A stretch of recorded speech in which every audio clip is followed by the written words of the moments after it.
Sports Goombahs, Catch the King here. Technical difficulties. 515 studio. No big deal. We get it done eventually. I'm Catch the King. I'm your man here at the Sports Goombahs show. I got my chef to the left, Brendan B. Mikey Wall over to the right. Bouncing everything we can off of. This is Sports Goombahs. We are powered by thesportsgoombahs.com. Your website for the latest sports action that's going on around the world and more.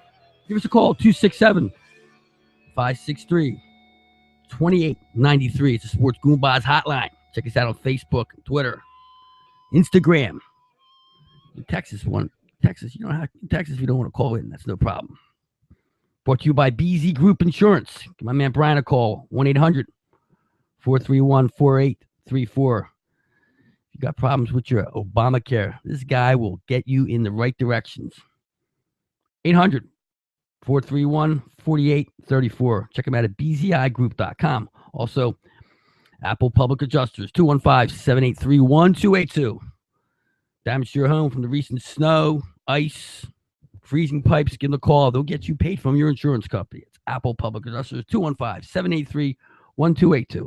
Also, Auto Magic Car Care. Check my boy out, Mikey Primo and Maddie Litton, 215-322-2561. 215-322-2561, or check them out at automagiccarcare.com. They will shine your vehicle up like no other people. All right, guys. Another soft week in sports. Not a whole lot going on. We're going to have a little Oscar chat later on. You know, we sat around looking at the Oscars last night and, you know. Speak for yourself. All the rich people doing their thing. Very, you know, just to get on it real quick, very, how do you say this? Very political at some point. You know, it's either the Martin Luther King stuff or homosexual things or whatever. There's always a theme to where the Oscars are heading as far as, you know, one thing that bothered me last night that I was listening to, I watched it was Eric Snowden. What's his name? As I said, you could not. No, you know the guy. You could not pay me to watch. I'm talking about the guy who did all the secret stuff. Snowden, whatever his name. Yeah.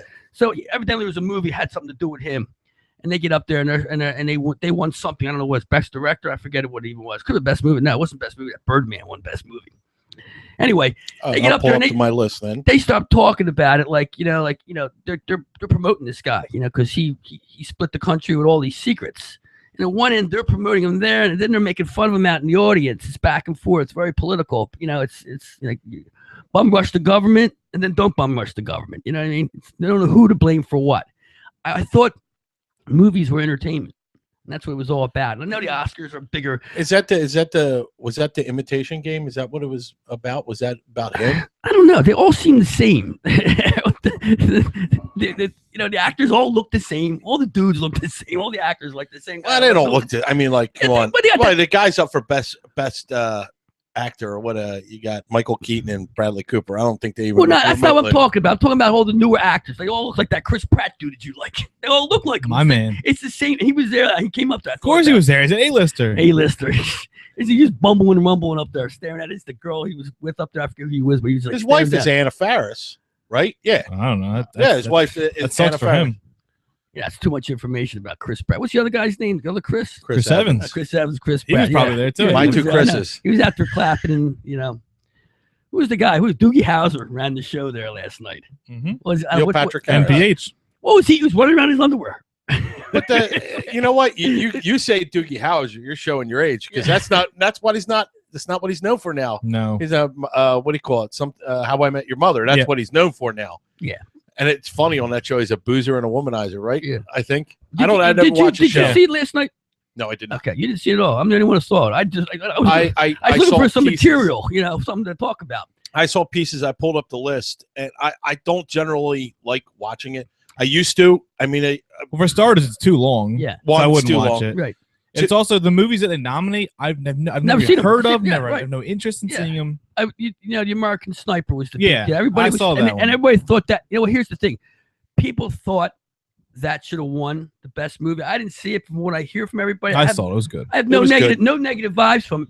But politically, to let that go and be the winner would be insulting, you know, Arabs and stuff like that, and Muslims and that kind of thing. Because what he did is he shot. So politically, that movie couldn't have won no matter what.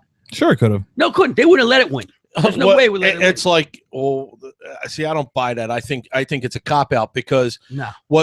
I'm not by no stretch a movie expert, but Judgment at Nuremberg is one of the most, you know, I think there was a movie and it's pretty much about the trial of Germany. I think that was up for several awards after World War II. It's not like you can. No, this is a different climate than that. This is completely different. This whole country is all about, you know, illegal aliens. If they stay, should they go? Who we're killing, who we're not killing, and it's all politically correct. Everything you do is politically correct. Up there. Everything's politically correct anymore. It's out of control. And I saw it last night too. And I couldn't give a crap. Left's not. You know, I'm going to make fun of everybody. I don't care. You know what Equally, I mean? everybody's a target. Yeah, everybody. Yeah, at sports school, everybody's a target. You've been a target since we were the skinnies, and now coming on here on target everybody. I don't care. See, that's my point, though. I look at the movies that are up for Best Picture. American Sniper, saw it, very good movie. Yeah. Birdman with Michael Keaton. I want to see it because I heard it was good, and the other ones, I really don't. I have no idea what that's about. What, Birdman? Yeah, I have no idea. It's about a washed-up actor making a comeback, and he was known for.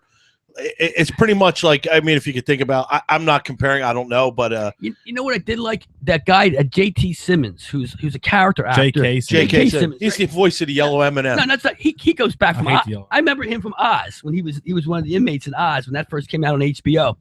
And he's a real good actor. It's like once again, he's a character actor, and you know they don't get their shot too often. You know, and what's he best known for? The Farmers commercial. That's what he was doing. He even made a joke about it. Well, he was J. Jonah Jameson in the Spider-Man movies too. I know, I understand that, but I'm saying his big. This is his big. He's a good actor, and everything he does is good. You know, and I didn't know his name for all these years until he was on Howard Stern, and they would saying his name, you know, J.T. Simmons, J.K. Simmons, right? And I said, who is this guy he's talking to? Like he's a star or something. Then I see he hosted Saturday Night Live that night, and I knew what it was. And now he did real good then too. So anyway, we'll get back to that. I was like, well, you guys didn't see it, so there's no sense in talking about it. No, keep going. The reason why, you know, and there were, you know, normally I would have the movies are just too much to go out and freaking sit and watch. I don't got $20 to waste my life for 3 hours anymore on a movie on a Friday night unless it's something worth seeing, like visually on a screen. Like if I'm going to go see a movie, it's got to have like a sci-fi or some kind of good cinematography. So something that I have to watch in a movie theater, a widescreen movie or whatever. In my younger days, I would have been like, oh, I got to go see that. I got to go. Now it's just like I weigh it. You know, is it? If I have my time anymore is so precious that I want to spend it. If I'm going to spend it 2 hours, 3 hours with my wife, it ain't going to be in a movie theater. I don't go to movies. I wait for them to get on TV or Redbox or and the climate. I don't want to sit there and hear about everybody's political bullshit. I mean, I don't. It's not worth it. Yeah. So anyway, well, for me to go to a movie it has to have. Yeah. For me to go to a movie, it has to either have an actor I really like or it has to have some kind of plot that I really like. Something interests me. Birdman doesn't answer either of those two things. I don't care about Michael Keaton, and I know nothing about the plot whatsoever. Michael Keaton, and a lot of those ones. I mean, I don't have the list in front of me. If you want to pull up the ones that are nominated, talk about comebacks. Michael Keaton has been around for ages, man, doing anything. I mean, movie-wise, you had American Sniper, Birdman, Boyhood. No idea Boyhood. Grand Budapest Hotel. I hate the name of that. Imitation Game. I wouldn't go see that just because. No. Selma. I have no idea what that is. We know Selma. That's a Martin Luther King movie, right? Yeah. Right. The Theory of Everything. No idea. That's the one about Stephen Hawkins. I Yeah. definitely wouldn't see and, it. and the movie Whiplash. Now that I'd see is about a drummer. Never heard of it. That's That's about a guy getting a drum. a drum that's, teacher. That's the one. What's his name? Yeah. He's just really mean, apparently. Yeah, the way he teaches is he. Yeah, see, none of those movies appeal to me at all outside of American Sniper. None of them. Not like a good shooter. Not even in Red Box. If that's on, if all 6 of those were on an HBO marathon night, I would not tune into one of them. Yeah. Well, the one thing, I want, and there is a movie on that list. Well, it's not on that list, but I wouldn't mind seeing Foxcatcher. I heard of that too. And the wrestling movie. Well, you were too young for that. It happened in Delaware. It was the one with Steve Carell and Channing Tatum. They played what do you call it? The Schultz Boys. And that was the whole thing on remember, we grew up watching it. DuPont campus. I hope they didn't play Brothers. The shooting on the DuPont campus. We talked about it, I think, on the show like 3. Look, if there's a shooting, Brendan's gonna be all over it. Well, no, it was a big deal. Sniper, it's crazy. Let's get more important things here. I'm gonna talk a little baseball. Start this off with a little Whoa. MLB chatter here. Spring training started. I guess pitchers and catchers gathered at all these teams this year, and the big talk is locally is Ryan Howard, and nationally is A-Rod. Is he going to play for the Yankees or what? Or what's the deal there? Is he going to apologize? That type of thing. I think Ruben Amaro should apologize to Ryan Howard. Oh, March apologized to us. Yeah, you know what? For having Howard. Here's the thing. I'm about tired of him. I think he's way overmatched in this whole MLB. As a general manager, he's just make bad decisions, bad moves, runs his mouth on the radio, way too much talking to everybody. You gotta excuse me, I'm losing my voice here because I'm sick, but I do the show even though I'm sick. Anyway, he comes out today and he's going to apologize to Ryan Howard. I'm thinking to myself, it's professional baseball. What are you going to apologize to Ryan Howard? Just move forward. Shut your mouth, okay? You've blown this team away where they're going to lose 100 games again. No, easy. not. You're not. You don't think they're going to lose 100 games? Absolutely not. No way. Mets are tough. Washington's tough. Mets are tougher this year. Mets got their best team they had in 5 years this year. All right. So it's still 5th place team. Yeah. I disagree. I think the Phillies will have trouble winning, multiple games in a row, let alone winning, losing 100 games. I think. I mean, it's like Cliff Lee's healthy again.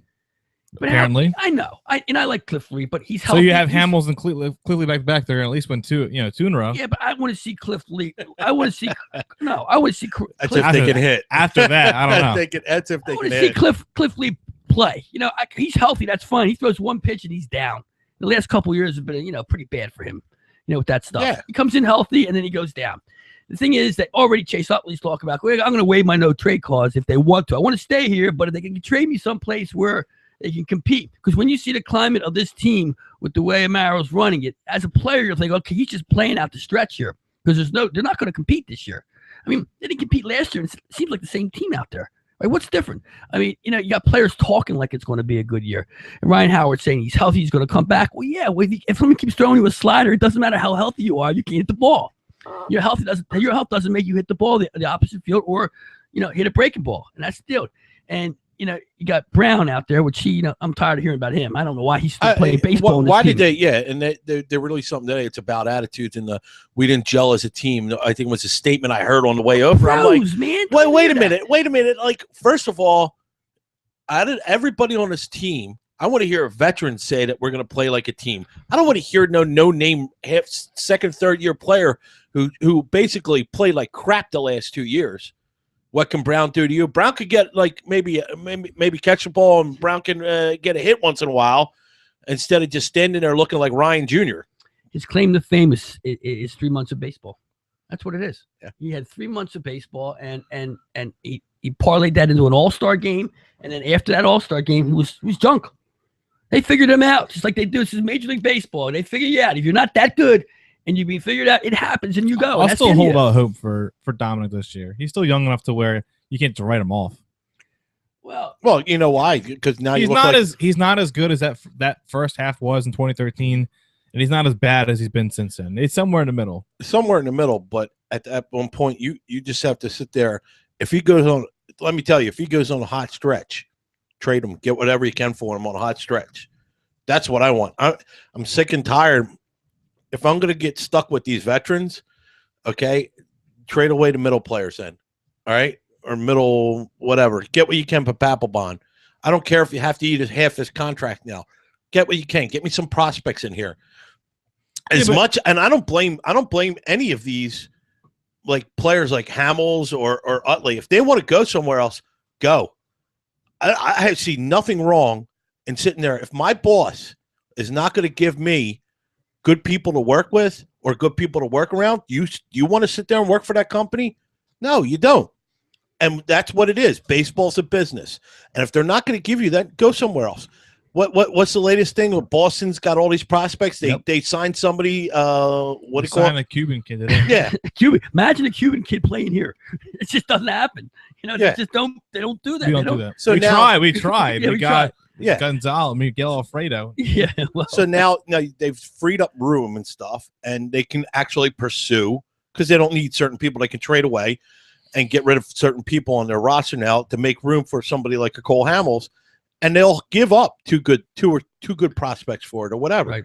And I have no problem with that. But what in Ruben's track record has shown he knows what prospects. Well, I don't think it's him. I think it's what do you call it? it's not Gillick. He's historically traded no. away our best prospects and traded and gotten in return absolutely nothing. They say they're not they don't want to they're retooling this team again. I feel like it's the same as the Flyers. The Phillies have become the Flyers. They just won't change their stick to one disaster at a time. Yeah, they won't change their policy and the way to do things. You gotta let go of the past. It's sports, professional sports. It's what can you do for me now? You get a 5-year run. And you got to do fix things up. And in that 5 years, you either at the end of that 5-year run, you either. No, if you're good, you don't get a 5-year run. I don't want to hear a 5-year run. If you're good, you get a 15-year run. I'm telling you how. I'm telling you how it works. You're right. If you're good, it's like that. You have a couple teams, but you have the majority of teams have 5-year runs. Phillies had 7, and they did. I want to be a good team. I want to be the Patriots. I want to be the Spurs. Okay, look what you just said. You just mentioned 2 teams in 2 leagues. That's the only 2 teams you can mention. No, you can name the Cardinals. The St. Louis Cardinals made the playoffs for 10 straight years. There was a lot of teams have been at that level. I mean, once again, you're naming a couple teams, but when there's you're talking about 60 teams combined, and the runs are the San Francisco Giants. I could throw the Yankees. Their runs. The Giants had their runs. They had their 3-year run. Now they're in the middle of their run. They just won the World Series. But let's watch what happens the next 2 years to them. Well, you can't say what's going to happen. But they have won. Like I'm telling you, whether it's a run or it's time or it's contracts or it's free agency, the 5-year is what you get because you got to re-sign everybody, and you can't do it in this climate of sports. Not with the money. Sandoval's gone because he didn't get his money over in San Francisco. He's a big deal over there, right? Who they got left? Somebody else is left. Posey? No, he didn't leave. I thought you said who they have left. Right, and Posey and Hunter Pence and then a couple other guys. But San Francisco's a good organization. They'll retool that thing in 2 years. And that's what he's talking about. That's what I mean. Yeah. The Phillies have no ability to retool. They were in that point at the end of the second World Series. Right. When they made it there. They had a chance to retool, skip a year, right, and probably get their prospects up. And I'm not saying tank like the Sixers, but they had a chance to retool and make the playoffs still.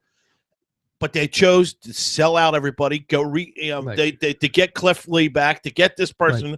Right. They sold away their future. See, what they had was they could have retooled and did what that. the Phillies had was the euphoria of the new stadium, the build up through the 2000s. They loved it because we haven't had that long of run here since the 80s. When we went to the World Series in '93, that was a freak accident. So the euphoria of the new stadium and just having everything great here with baseball they didn't want to lose that. They didn't want to go back to losing baseball in Philadelphia again.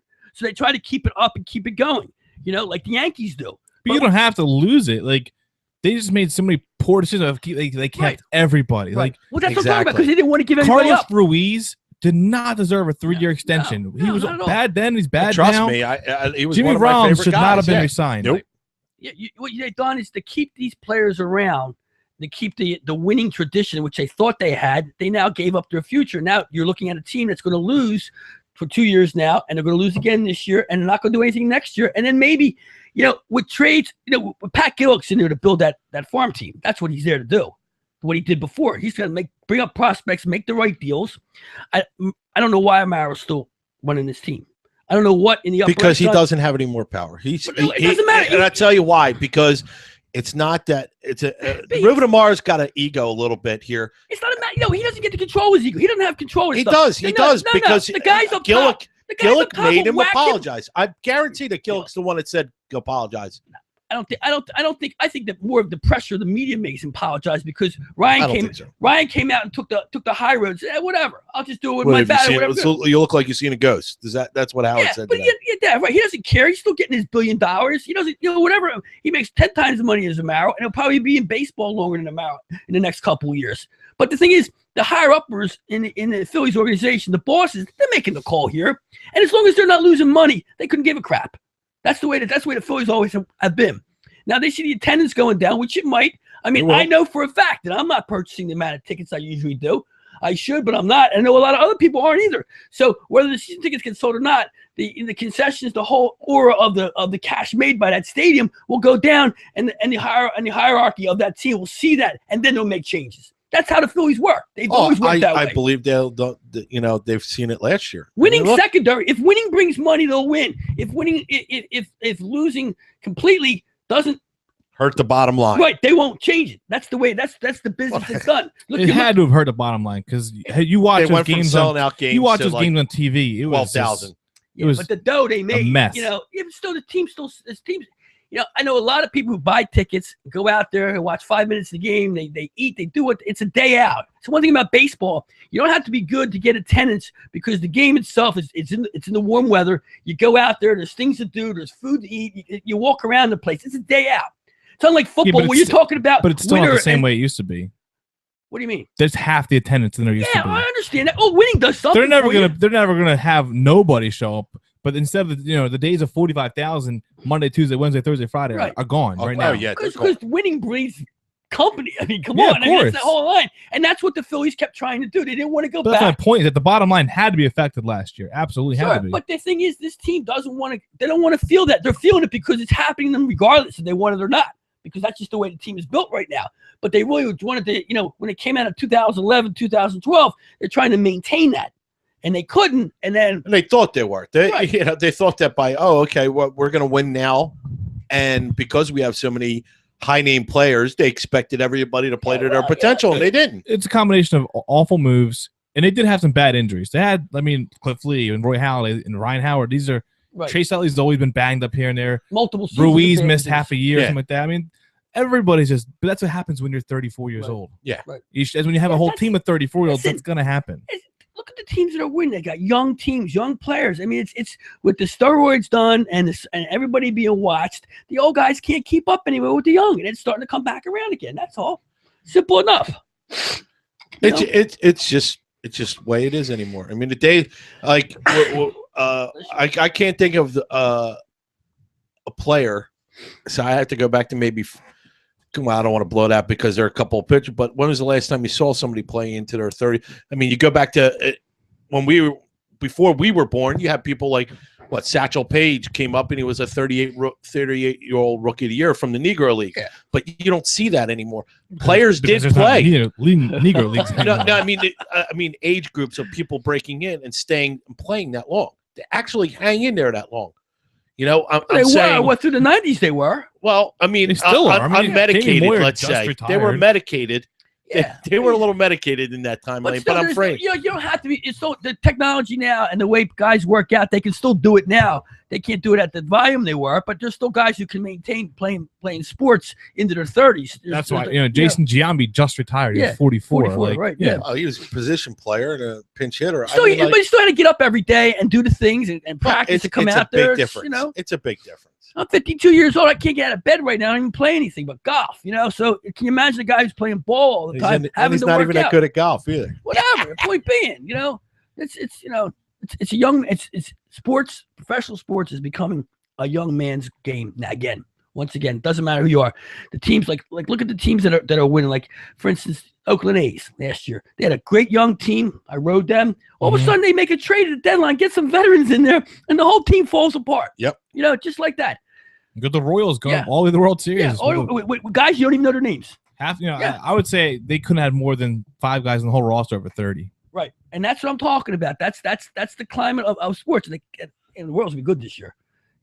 They're gonna, they're gonna be, and they're gonna be good for a couple years. They're gonna be good for 5 years. So the contracts all kicking in. They all want to get their millions, and they move to different teams. That's what I'm saying. That's why it's so hard to maintain a dynasty. And the teams that do it, They do it because they got good people in the front office. Yep. Yeah, but teams like And an Kansas, amazing farm teams like system. Kansas City and Tampa, they had their 5-year runs because they can't afford it. Yeah. The Phillies can afford to be a good team They perennially. I understand that, but there always seems to be managerial problems in the upper offices. That's what it doesn't come down to the guy. First of all, I don't think the coach, Sandberg, their manager, I don't think he's the guy. I really don't. I don't think he makes too many mistakes for a guy who was as good as he was playing the game. His decision making, his pitch, the way he controls his pitchers are ridiculous. So I don't think he's the guy. I don't like Larry Boa down there. That's old school baseball down there. The kids that come up now, they don't want to listen to him. Okay, half them can't speak English. Okay, and they're listening to Boa do his thing. Trying to be hard guy on that bench. It's not going to work. And Sandberg, it's good cop, bad cop with the two of them. But Sandberg just is quietly doing his thing, makes the mistakes. I don't like the way regardless of what he was doing, I don't like the way he controlled his team. It's indecisive. Now I know he's a rookie coach, a rookie manager, but he's been a part of this league. He's Ryan Sandberg. I mean, he's a Hall of Fame second baseman, a position where you need to think and think fast. So that should transcend to his managerial abilities to think fast and do what he has to do. I understand what you're saying because there's certain points over last year being just a baseball fan going, why didn't you bunt the guy across there? Or why bunt? What's a bunt? This team doesn't know what a bunt is. Exactly. and that's what I mean. But also, too, if you look at it, the only time they actually had a farm system was 3, 4, 5, 6. And that was it, to build the team, to get to Utley, to get to Howard. Before that, in the 80s, they just bought free agents, too. Right. I mean, all growing up, it was just free agents and trades and all that. We really never, I mean, was Larry Boa homegrown? Yeah. Maybe Schmitty was. The whole 70s team was homegrown, right up to buying Pete Rose in '79. Yeah, well, we bought him. That's what I mean. Right. But so it should be no surprise to you that they did what they did in 7, 8, 9, 10 to put us in this predicament, because that was in their history. As soon as some people were going at the top saying this is the way you do it, they said, that's all right, get out of here. Look, we're talking different money back then. I mean, teams could afford that kind of stuff. I mean, back in the 70s, come on, there was no free agents back there. Everybody, you owned your player until his contracts didn't start till like the 80s. Mike Schmidt was making $200,000 a year. Playing. Yeah, that was big back then. I know it was, but if you compare, that's what I mean. You compare it. They just bought free agents. They didn't have a farm system. They didn't really have a good farm system. They actually what the Phillies won. The Phillies made it to 80 on a farm system.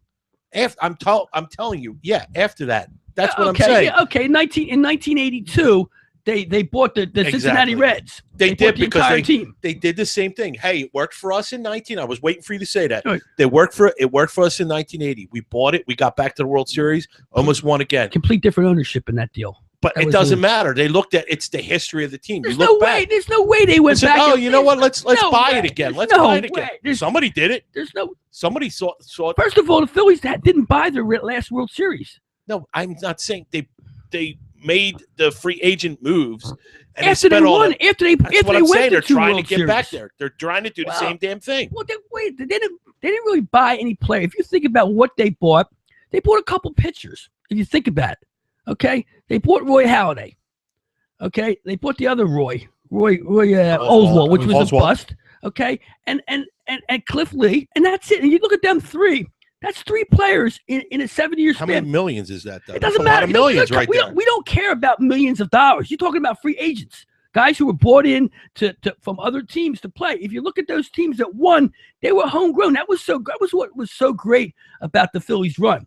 We watched it grow. You watched it grow from 05, 06, 07, right on up to where, the players came from the farm and they won. That's what was so great about it. It wasn't like we bought superstars from other teams, much like the Yankees have done in their years, because they could afford to do that. And that doesn't win anymore. That's my whole point, because when we got those Cliff Lee and Roy Halladay, we traded away all of our young talent to get them. So there was no farm system. That's that's making my point. I can't even know. Who do we trade for those guys? Like the names make it in baseball. Who we traded for all them? For Halladay and Halladay a trade or a free agent? We got nothing back. Nothing back. We got nothing back, and the guys we gave up all became major leaguers. They're all starting. We lost pretty much every trade we ever made. Yeah. Everyone. Well, that's his team's history with trades and people who well, Rose wasn't even a trade; he was a free agent buy. Mhm. You know, free agents are easy. He can afford it to buy, and there's no trade that's not involved. Well, it is what it is, and I think sports teams reflect their ownership and their management. That's just the way it is. Look around in sports itself. Your team, you are who bought you. As for Sandberg, I think he still can be absolutely fine. If you look at what he had, he was starting guys. Grady Sizemore was Right. he started last year doing what we're doing, probably talking about sports with his friends. Right. Next thing you know, he's hitting leadoff for the Phillies. Who do these guys? I don't even remember some of these guys. Who was the catcher we had for a while? We had these guys who were just complete nobodies starting. Like our fifth hitter was like John Mayberry, Right. and then from like 5 to 9, it was that's what you just said. You just hit it right on there. What this team is, a pitcher gets on the mound and he looks at the Phillies lineup. It's yeah. Who am I worried about? When you look lineup? at that scoreboard and the thing, Yeah. and you see 215, 198, Right. 230. It's Yeah. like there's nothing to be afraid And of. of course, when they were winning, they had a great power lineup. You worried about every batter in the lineup. Then that's what wins. That's what wins World Series. When you have a lineup where every batter is a threat, well, that's why the team wins. When you're not a threat, Major League pitching is great. Mm-hmm. You got to be real good to hit it. You can't be a joke. I mean, you look at Freddie Galvis, great infielder. I don't use the word great, but he's an infielder. Serviceable. He cannot hit a ball. He'll never be able to. It doesn't look like he'll be able to. I don't think his mechanics are there to hit a ball. So there's a guy you can be good, and in baseball, you just don't get a position anymore because you can play the position. You got to hit in this league. No, you can if you were like Gold Glove every year, Yeah, the best ever. But how many of those are? How many guys? No, yeah, there's like one person, one in the can't- whole league. I can't think of anybody right now who can play that good, who's known for his fielding and not his hitting at all. They say Simmons from Atlanta, Okay, shortstop, yeah, okay. is like out of the world defensive, and they wouldn't care what he did And offensively. he couldn't hit. Yeah, but you know what? When it comes, He can hit though a little bit. Yeah, well, you let him bunt. When it comes to World Series and playoffs, you got to be able to hit. You got to be able to do something in the line. You can't be a liability in the lineup. Mhm. You can't give one out away just because you're a great fielder. That's the deal. I mean, that's my thought on the Phillies. I'm disappointed because locally, I gotta pick. I can't follow the Phillies. I gotta pick another. I'm gonna jump on the A's again. No, I'm gonna jump on Kansas City again this year. I'm gonna ride them a little bit Good luck. on the action. I think Yeah. that's pretty much a safe bet there. Yeah. I don't think it's safe, but Would you trade A-Rod for Ryan Howard? straight up, Straight up. I don't know. I don't know. Yeah, do money wise. contracts matter? I don't think you can. I don't think it doesn't matter. I don't If it's think. straight up, Yeah. I'd absolutely do it. I mean, I money do. wise, yeah. And just I throw do. him over at first base. Yeah. Come learn position. I think that Well, who's going to be at third for the Phillies? Doesn't- Ashley or Franco.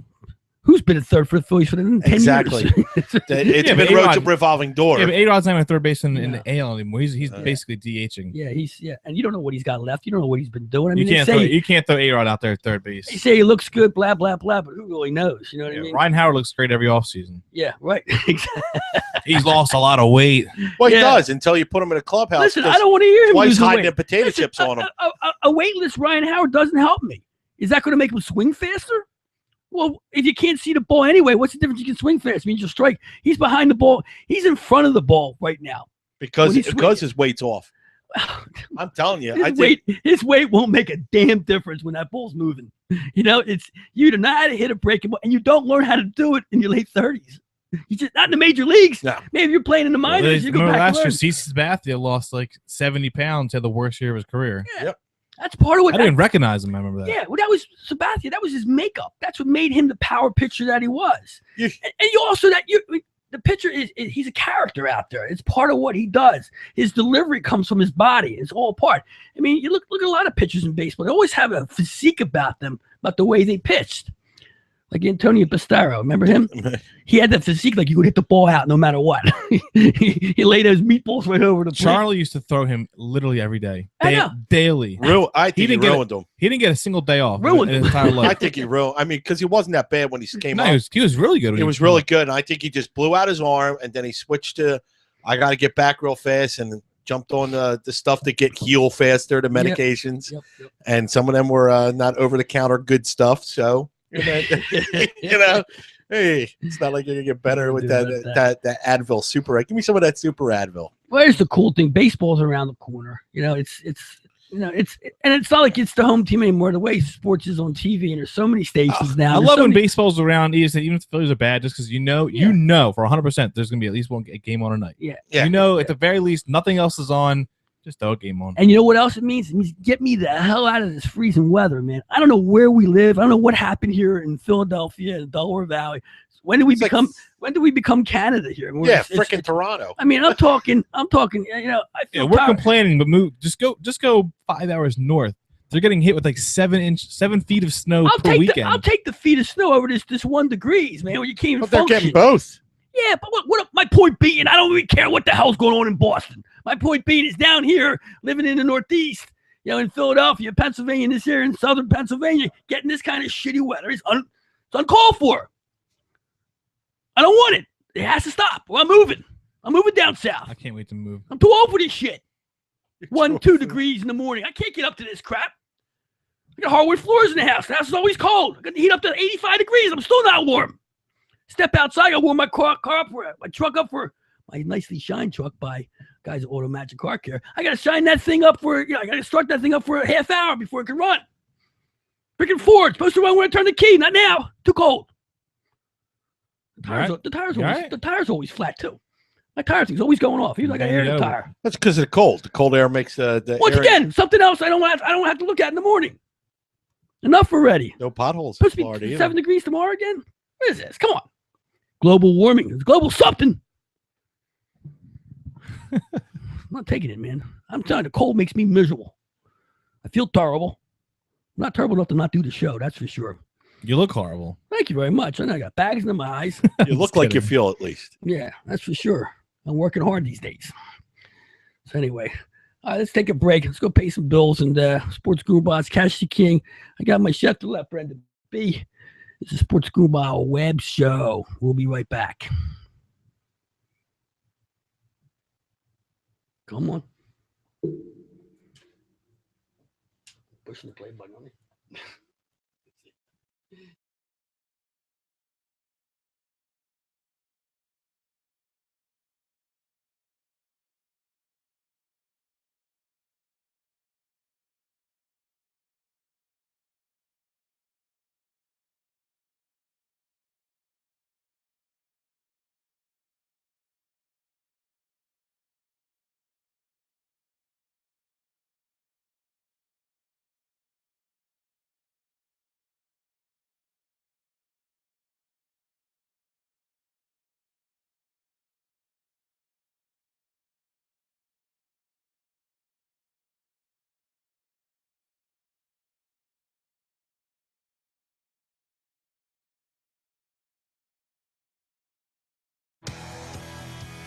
Hi, Cash the King from Sports Goombahs.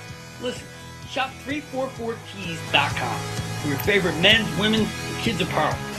T-shirts, hoodies, sweats, and more from every name brand available. My man Larry Gilman will take care of all your printing and embroidery needs. Whether it's for business, sports, organizations, or maybe you're just opening up a pizzeria. 344tees.com will get it done. Call now, 844-542-2774. That's 844-542-2774. Their customer apparel marketing team are available not just to only give you the product you need, but give you the support and custom service that best matches your goal and budgets. Call 844-542-2774. That's 344tees.com. BZI Group Inc. for your individual and small group health insurance needs. BZI offers free instant online insurance quotes and applications from major health insurance carriers. The BZI Group is dedicated to a no-nonsense approach to health insurance. They focus on giving you the insurance you need in a timely and cooperative manner. Whether you're looking for individual and family, group, seniors, life, or long-term coverage, BZI can help. For additional information or to speak with an insurance expert, call 1-800-431-4834 or email them at www.bzigroup.com. Stop paying your bookie each week and start collecting. They have the best handicappers in the world, all in one place. And their only job is to win you money. Check Jeff Brandy's and all the experts at trendbetting.com. Trend betting theory is simple. Trends dominate in sports, and you will win in the long run by following the dominant trend. You will lose in the long run if you buck the dominant trend. Simple enough. That's trendbetting.com. When you need a good roof over your head, call Seal Roofing. They've been keeping folks warm and dry for many years now and are proud of their work. Seal Roofing and Contracting does it all, whether you need simple repairs before the next big rainy season or a whole new roof. Maybe you need new siding or windows. You can be certain that when you hire Seal Roofing, you're hiring the best. Available 7 days a week with 24-hour emergency service and free estimates. Call 215-533-4066. That's 215-533-4066 or visit sealroofing.net. Has your home or business been damaged by a recent storm and you're left to deal with the insurance company to make things right? Turn to Apple Public Adjusters and meet owners Patrick O'Donnell and Mark Stendardo. If you've suffered recent storm damage to your home or business, call 267-538-3373. That's 267-538-3373 and protect your rights and maximize your benefits.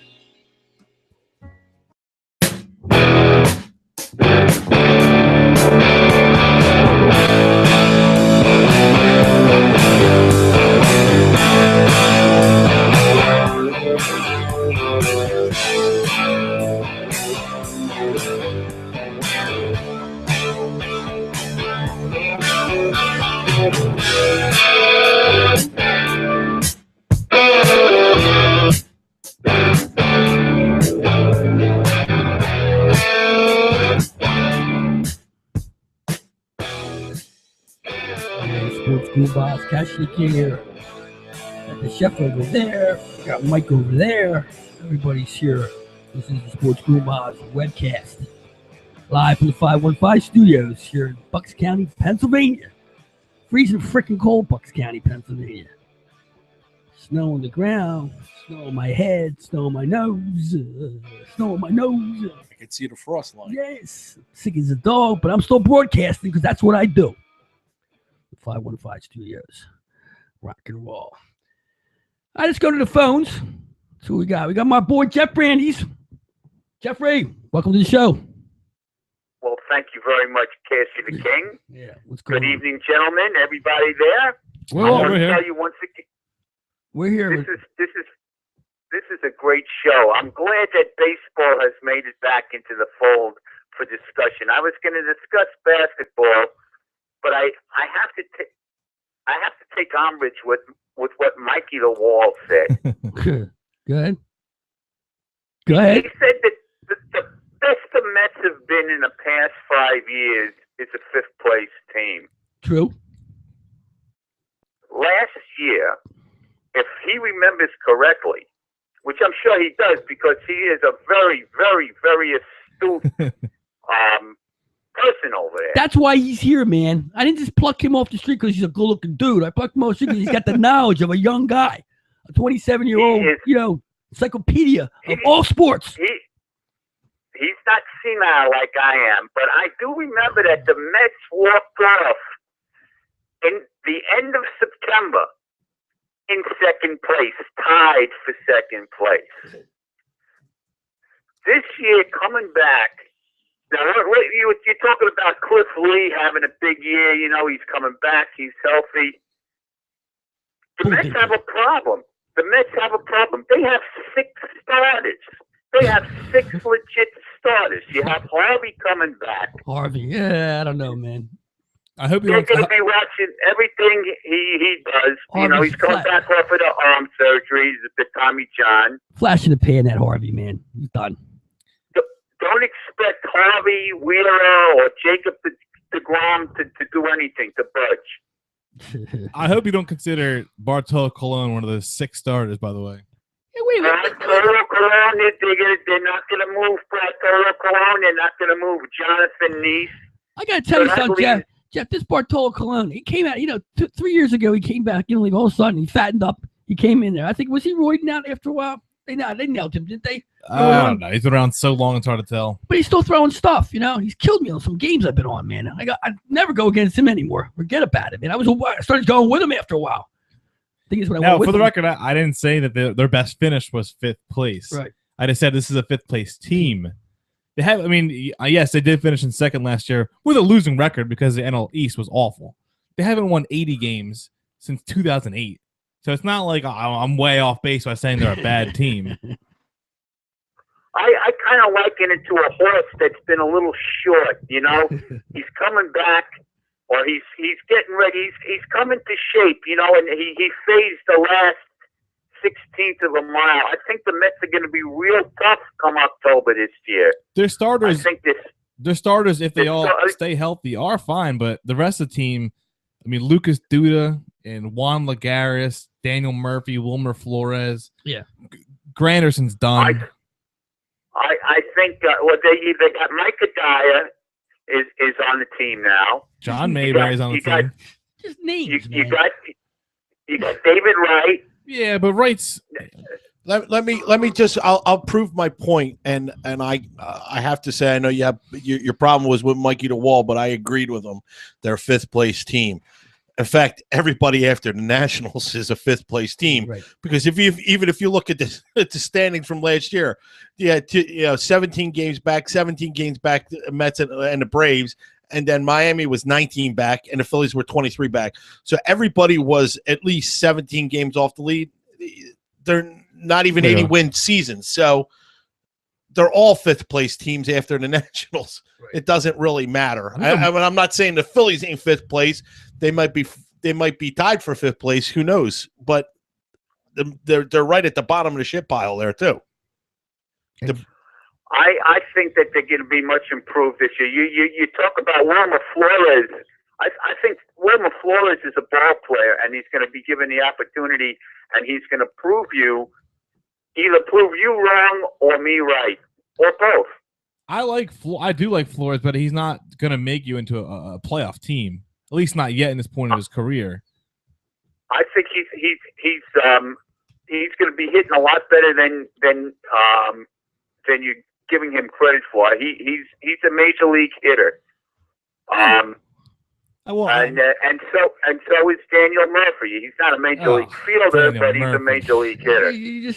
Daniel Murphy's a second baseman because that's the only spot they had open. It wasn't because he can play second base. They just said, all right, we have no one else at second. Yeah, here's the thing. I don't like this roll calling. I don't like this Met roll calling here. I like it better when you talk about the Jets and the Buffalo Bills and their coach. David Wright was hit over. I'm bored with the Met stuff, man. Give me something better. All right, the hell with the Mets. Let's move on. Who do you want to talk about? Rex Ryan, he's changing his tattoo. He's got to change his ink because he got Jets written all over him. That's okay. We know about that. He's kept that in the news, which is cool. You know. So I mean, who do you think? Who's your baseball team this year? Who's the best in the league? What team do you think is going to be there? I mean, the usual suspects. I think you got off the A's bandwagon for the Royals. I think that you jumped ship a little too early. I think the A's are going to be very, very. Well, no, No, Jeff, I jumped ship. You jumped ship last year. You know why? You know the Dow Jones went down on me after that trade. Dow Jones. Right. I think the A's, and I think the team that's underrated is the Baltimore Orioles. Yeah. They only won the East last year, didn't they? Or did I? No, they did it. You're right. You were right. They did it very quietly. You know, got banged out in the playoffs, but they did it quietly. It's hard to quietly win the AL East, and they do it. They've been competitive for 3 years now. Yeah, everybody's talking about the Red Sox. The Red Sox are nothing.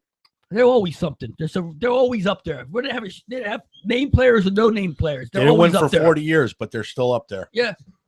Always. Yep. Lately, last 10 years, they've been dominating that. You know, and the Blue Jays keep buying and buying and buying. I know it's nothing to show for it. Dude, that's a wonder over there, man. You know, I can't buy into the Red Sox. Yeah, well, I don't know who to buy in base. It's a little early to buy anything until you see what the lineups are and what's going on out there. You think it's bad here? Can you imagine looking up at and knowing that there's like 6 feet of snow on the ground and spring training started for the Boston? You know, living in Boston. At least we're not Boston.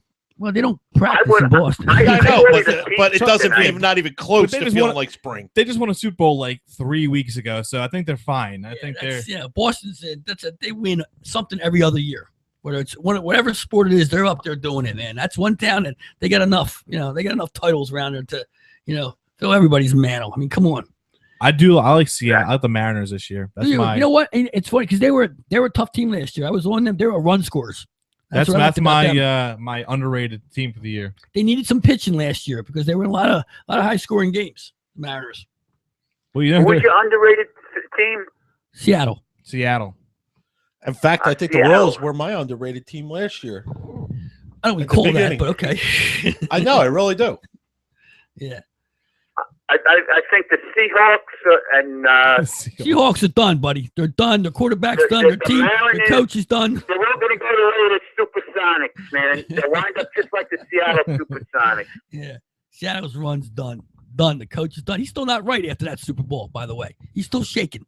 Still can't even go to Wawa without shaking. I heard. That's what I was on vacation. I saw a picture. I think he's going to have a nervous breakdown before the camp opens. Don't get a hockey team and take the pressure off. Yeah, Jeff, who do you like this week? Give me a play. Give me a trendbetting.com play for us today. Come on. Well, we were talking about St. John's. They were losing 11-0. I know that they took the lead against Xavier. That's not going to work tonight. Happening. I need some of your action. I need some action to my crew, man. I need you to give some action out there to our listeners. Come on, winners. We only want winners. Okay, I'm going to give you a winner next time out. You're going to play Wisconsin. Wisconsin played Minnesota in their last game. They didn't cover. They're going to cover next time out. Wisconsin. There's your college basketball play. When they play the next time, that game goes off the next time they come out. Yeah, I'm not sure. It's either tomorrow or the day after. It's soon. I got you, Jeff. Give us a shout about your website. Let everybody know where you're at, what you're doing. I'm at www.trendbetting.com, and your show is up all over it. I pasted the sports Goombahs there today, so if you go, you'll see it. And they all know about the show tonight. I hope they're listening. Yep. And that's it. And anything else? I think the Mets are going to be very tough this year. Yeah, I can't imagine that, but I'll take your word for it. Before the season starts, we have to do some kind of we'll do a little wager. We'll do a wager on this stuff. Let's do it the right way. Let's wager. Phillies versus Mets. Phillies versus Mets. I don't wager that. What do you want to do? A head-to-head Phillies Mets wager? Yeah. Or do you want to do over/under on how many wins? We'll check. We can check Vegas lines for projected wins. So if it's like the Phillies projected for 70 and Mets 75, Phillies -5, we'll go with that. Yeah. We'll check it. I'm looking at the Phillies to win 64, 65 games. Oh, I don't know. The Mets I say whatever it is, I'll take the Mets over. I got you, Jeff. Appreciate the call. Thanks for checking in. Always a pleasure to have you, my man. Have a nice night, guys. You got it. Take care. Stay warm. You got it. That's the big game from trendbetting.com. Check him out. Plays every day, all the time. Jeff Brandes. Yeah, man. So let's get to the part everybody loves, the why everybody tunes in, because Cashy the King is going to give his place. This is the pick session. The pick session. All right. Let's get right to it. This is the NHL. This is a big week. This is a big week. I have a lot of plays this week. This is the week where if you're down, this is where you're getting back. All right. You're fighting the NHL.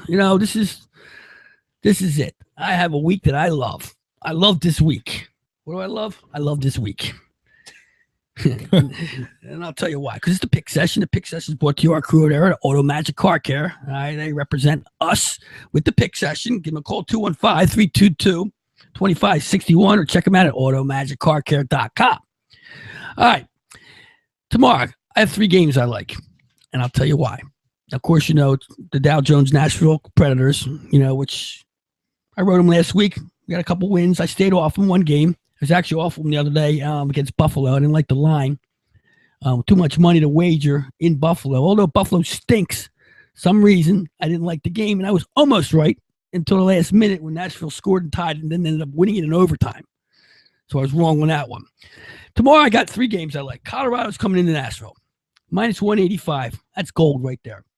Nashville is, I consider that game they played yesterday in Buffalo a loss. The way they played and the way they let Buffalo push them around. Even though it's in Buffalo, doesn't matter. Nash has been a little shaky right now, but they're winning games being shaky.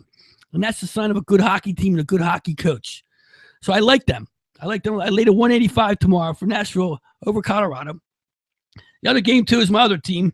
Arizona is at the New York Islanders. That's minus 170. Arizona, they're playing tonight. All right. And, the Islanders lost last night 4-0 against Vancouver.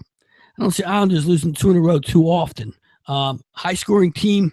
Arizona stinks. They're coming into New York for an East Coast run here. And they're starting off with the Islanders. It's a bad spot for them. I want to lay to 170. I'm not doing the puck lines. I'm staying off puck lines right now. The under and over the side toes because it's not working out. But I don't like the part of the year we're at. Real conservative hockey going out there. A lot of 2-1 games, 3-2 games. Don't like that. But I like the New York Islanders tomorrow over Arizona. Lay to 170. The other game is the New York Rangers. Once again, the New York Rangers playing Calgary. They are on an East Coast run. Start here in New York. They got the Islanders. They got Philadelphia, Boston, and I think they're ending up with Detroit. It's a tough run for them right now. I like the Rangers. I lay to 170. The Rangers tomorrow to win 100 over Calgary. That's 3 games for tomorrow. If I can keep my voice here, I'll get to Thursday's game. Now, be it as it may, sometimes you got to know when to fold. Nashville is hosting Minnesota on Thursday night. The Wild's a good hockey team. Okay, they're not. I don't know if they're surprisingly good. They're good what they are. I mean, they're not a Stanley Cup team, but they're going to make a run. And it's a bad spot for Nashville. You know they're home. The way they've been winning games and coming off an easy game against Colorado, I like Minnesota to upset Nashville. I don't know what the line's going to be. It'll probably be a plus 200, 2.25 on this one, 190 to 2.25. I like Minnesota to upset Nashville in Nashville on Thursday night. Call me nuts, call me crazy. I got a feeling on this one. I can see it happening. Yeah, the ebb and flow of what they've been going through. Yeah. This is a tough hockey team, Minnesota, coming into town after playing some soft games, especially that soft game in Buffalo, which they should have been a game. I see a little, I don't know if it's a letdown in Nashville, but like I said, they're not playing that well. Defensively, they're okay. They're not scoring goals. But once again, a sign of a good hockey team is you're not playing that well, but you're still winning your games. So I like that one. Also, I have another game on Sunday. Calgary, after being beaten up by New York, I think they're playing Philly. I think in between that. I'm not sure. I have to check that. But on Sunday, Calgary has to go to the New York Islanders on a Sunday afternoon. Bad spot for them. I like the Islanders in this one too. Probably be like, a 170 or something like that. You're going to have to lay for this game. But get on the other side of Calgary this week. Real good chance of making money. And stay on the Islanders and be careful with Nashville. Okay, take Nashville tomorrow, but either let them alone on Thursday or be on the opposite side. That's what I think for this week. So let me review. Tuesday, I got Nashville over Colorado, the Islanders over Arizona, the Rangers over Calgary. Thursday, Minnesota to upset Nashville at home. Circle that game. It'll be interesting to see what happens there. Am I a genius or I'm just plain stupid? Who knows? Sunday, I like the New York Islanders to beat up on Calgary. And that's my place of the week. Got 5 good ones. 5 good ones. Got good ones for you. I'm your man, Cashy the King. Mike, you got a game? I do have a game. To recap from last week. I wish I could skip past it, but I did lose. Oh, that doesn't happen too often here. I know. But I do want to rebound tomorrow night. And I do. The pun was intended with rebound. We're actually going to the NBA this time. Tomorrow night, OKC at home against the Pacers. Pacers are still not very good. OKC -7. Westbrook's playing out of his mind coming off the All-Star game. He just had he had 17 assists tonight. He's playing well. Westbrook, the biggest ball hog in the NBA, just had 17 assists. If he's playing like that, he's unstoppable. He'll torch Indy. So take OKC. OKC. Write that down. Keep track of your action, man. Got it. Actually, had a pick tonight. Really? You? Yeah. But I think we've run a little over with the technical difficulties. It was supposed to be for tonight's game. Well, that's at 10 o'clock. Hey, what can you do? But I was Detroit and Anaheim. Both teams like to score, So I thought that let's be doing hockey games out there. Yeah. Oh, hey, you okay that with me first. I'm just saying. I think Goombahs can't have 2 hockey players, but they can go over 5.5. You gotta go cricket or something. You can't be stepping on his hockey toes. What's up with that, man? Just saying. Okay, I was checking on Jeffrey's picks from. He said last week. He said St. John's riding the rest of the way. Right. Their first game was against Georgetown. they got blown out, so he didn't cover that. But he came back. They played Seton Hall, smoked them, got the cover, he got the win. Tonight, -1 against Xavier. They won by 1. Ooh. Push.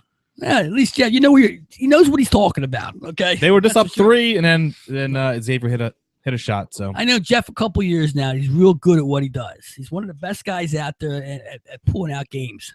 The ponies we got to talk about. Every time I jump on one of his ponies, it's a horror show, to say the least. All right, so there's our pick section. That's our picks, and they're brought to you by Auto Magic Car Care. Check them out at automagiccarcare.com. Shine your vehicle up. Best in the business, bar none. All right, since we're hanging out on hockey here a little bit, let's focus in on the NHL a little bit. I mean, after almost writing this team off, the president and owner of the Philadelphia Flyers is impressed by the Flyers' push. Bullshit. They're winning games by accident here. Okay, they're not playing good hockey. I don't see good hockey. I see them beating up on a couple weak teams. Okay, they dumped Nashville, but I talked about Nashville. I talked about what's going on with Nashville.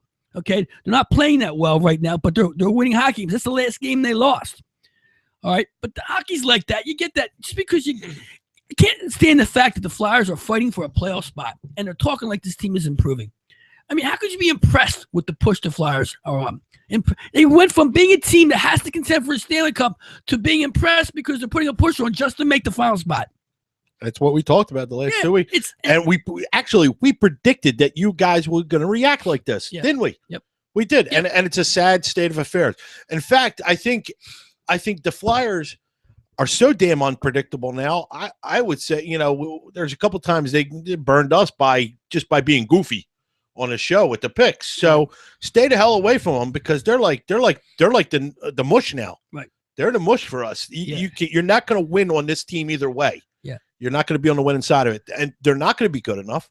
They're not going to, they really got goaltending problems. They got injured goalies now, 2 injured goalies. They got third stringers out there. I mean, it's like Zepp is playing good, and Zepp's 35 years old. How old is he? He's old. He's not going to last. I mean, here's the thing: we're talking about a team contending for playoffs. This is not even a team we're talking about. I know. Run. But the whole point of it being is it's a dog and pony show. Do you really think that they're going to make any moves to make this team better right now? It's not the team. Here's the thing. And I don't know what I was watching Sunday, but I don't know who was calling the Flyers game Sunday. Oh my God! Well, there's some Canadian guys with the Canadian accents. I mean, players' names are wrong. I mean, it's like the Flyers got not even the B, the C team of NHL Sunday hockey on NBC. I had to turn it off. I had to turn the volume down. The guys are so annoying. I don't know. I think it was some ex-player.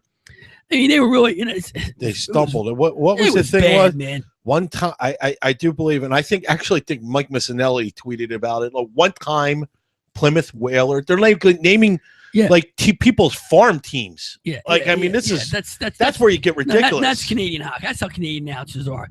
I mean, it's gotten to a point where it's like the local boys do the show. You don't have enough players. Enough players in the booth to put some decent stuff. Zepp is 33 years old. Yeah, well, it's not even the point. The point is they don't have it's so typical of this hockey team anymore. And then when the owner comes down and says, he thinks because he says he's impressed, that makes the Stepford fan base say, oh yeah, well the team must be getting better now. Let's flock onto the games. Well, there's no problem with people flocking to the games because the Flyers games are sold out. They've been sold out. They'll always be sold out. Whether people go or not, the tickets are sold. Yep. Bottom line, the money's been made over there. The team is what it is for the past 10 years, even though they had the Stanley Cup run. And we talked to this ad nauseum already with this team. It is what it is. It's a competing hockey team every year for the past 40 years since their last Stanley Cup. And that's what it is. And until the ownership changes, nothing's going to change. I don't care how many blonde-haired girls they put on their post-game shows. I don't care how many times the owner says this team's improving. The superstars, there is no superstars on this team. I don't want to hear about superstars. I don't want to hear about it. I don't think Giroux has scored a goal other than shorthanded goals at home yet. I haven't seen power play goal. Power play. Yeah, power play. I haven't seen him score a even strength goal all season. I don't know if he has been or not. I'm going to check that. I know he leads the league.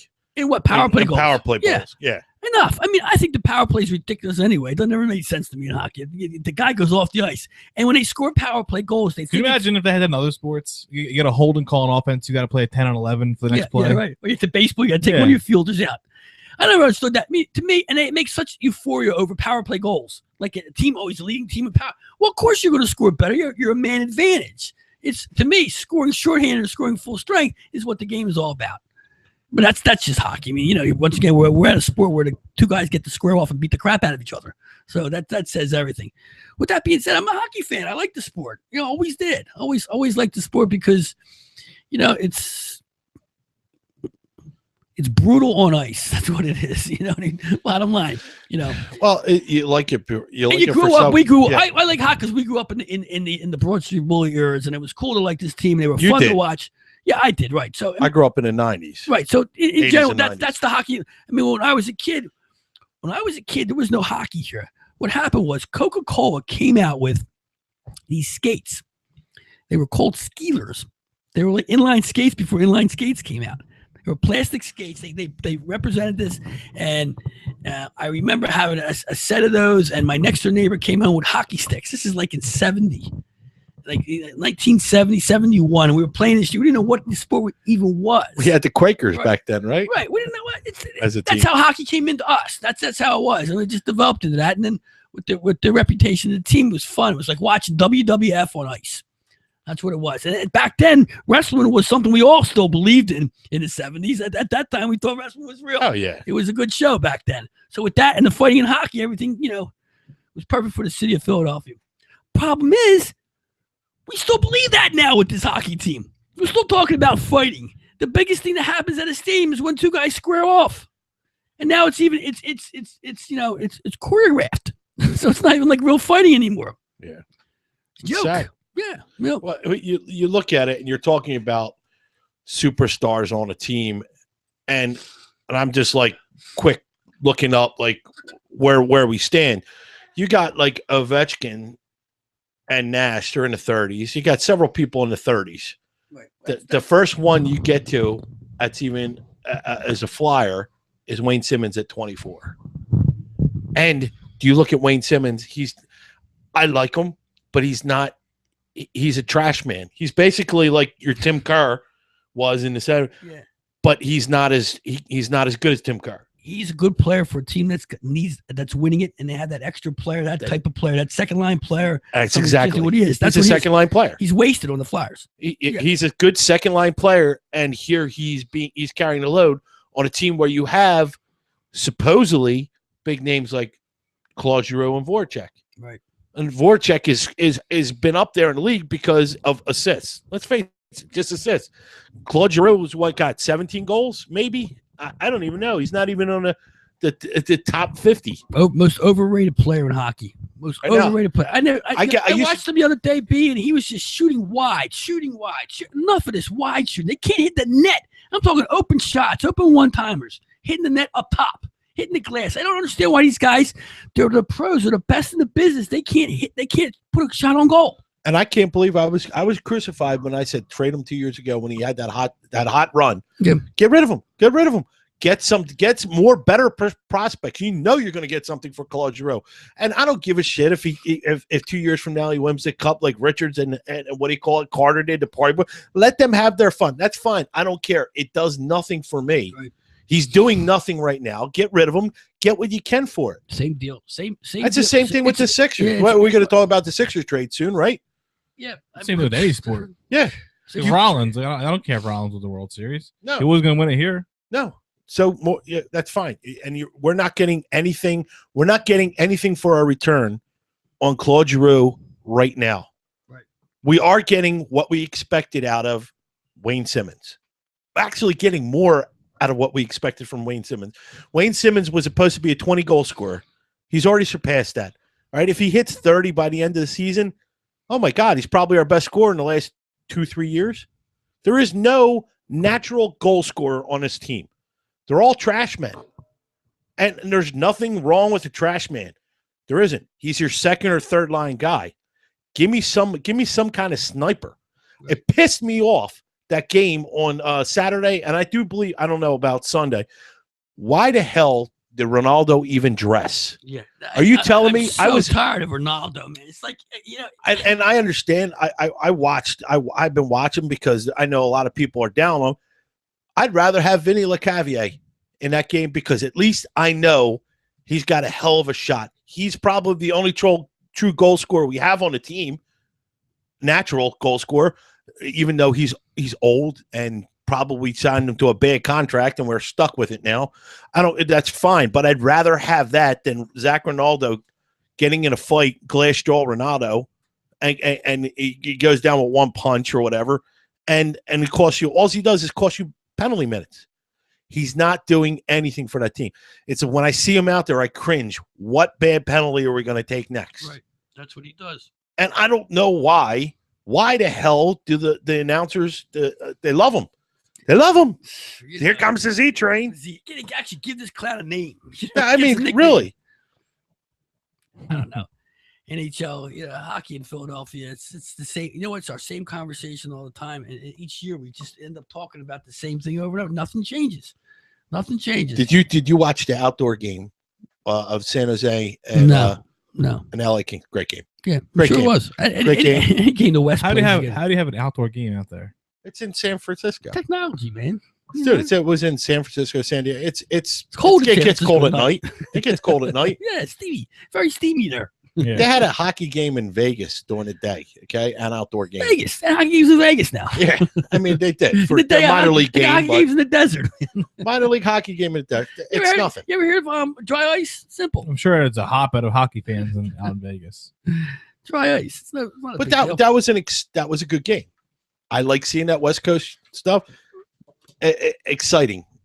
I'm trying to figure out what the hell was missing from our game, and it's not even. It's the fact that I'm going to look at it. You watch a game, you see how many Flyers look like they have mud in their shoes. Mud in their shoes. Mud in their shoes. They're like there's a ball and chain shackled to each one of their legs because not a single one of them are fast enough to play in the Western Conference. Mud in their shoes. Yeah, well, you watch Flyers hockey. You just watch the team skate up and down the ice. You can see the difference already. That's what I mean.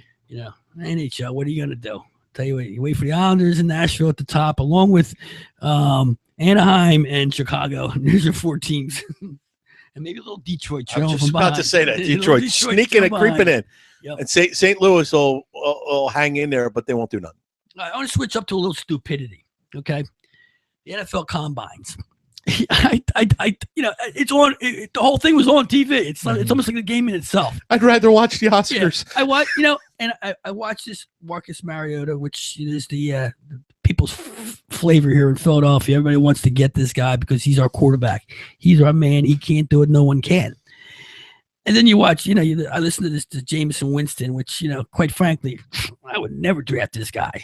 He's just not NFL quarterback material.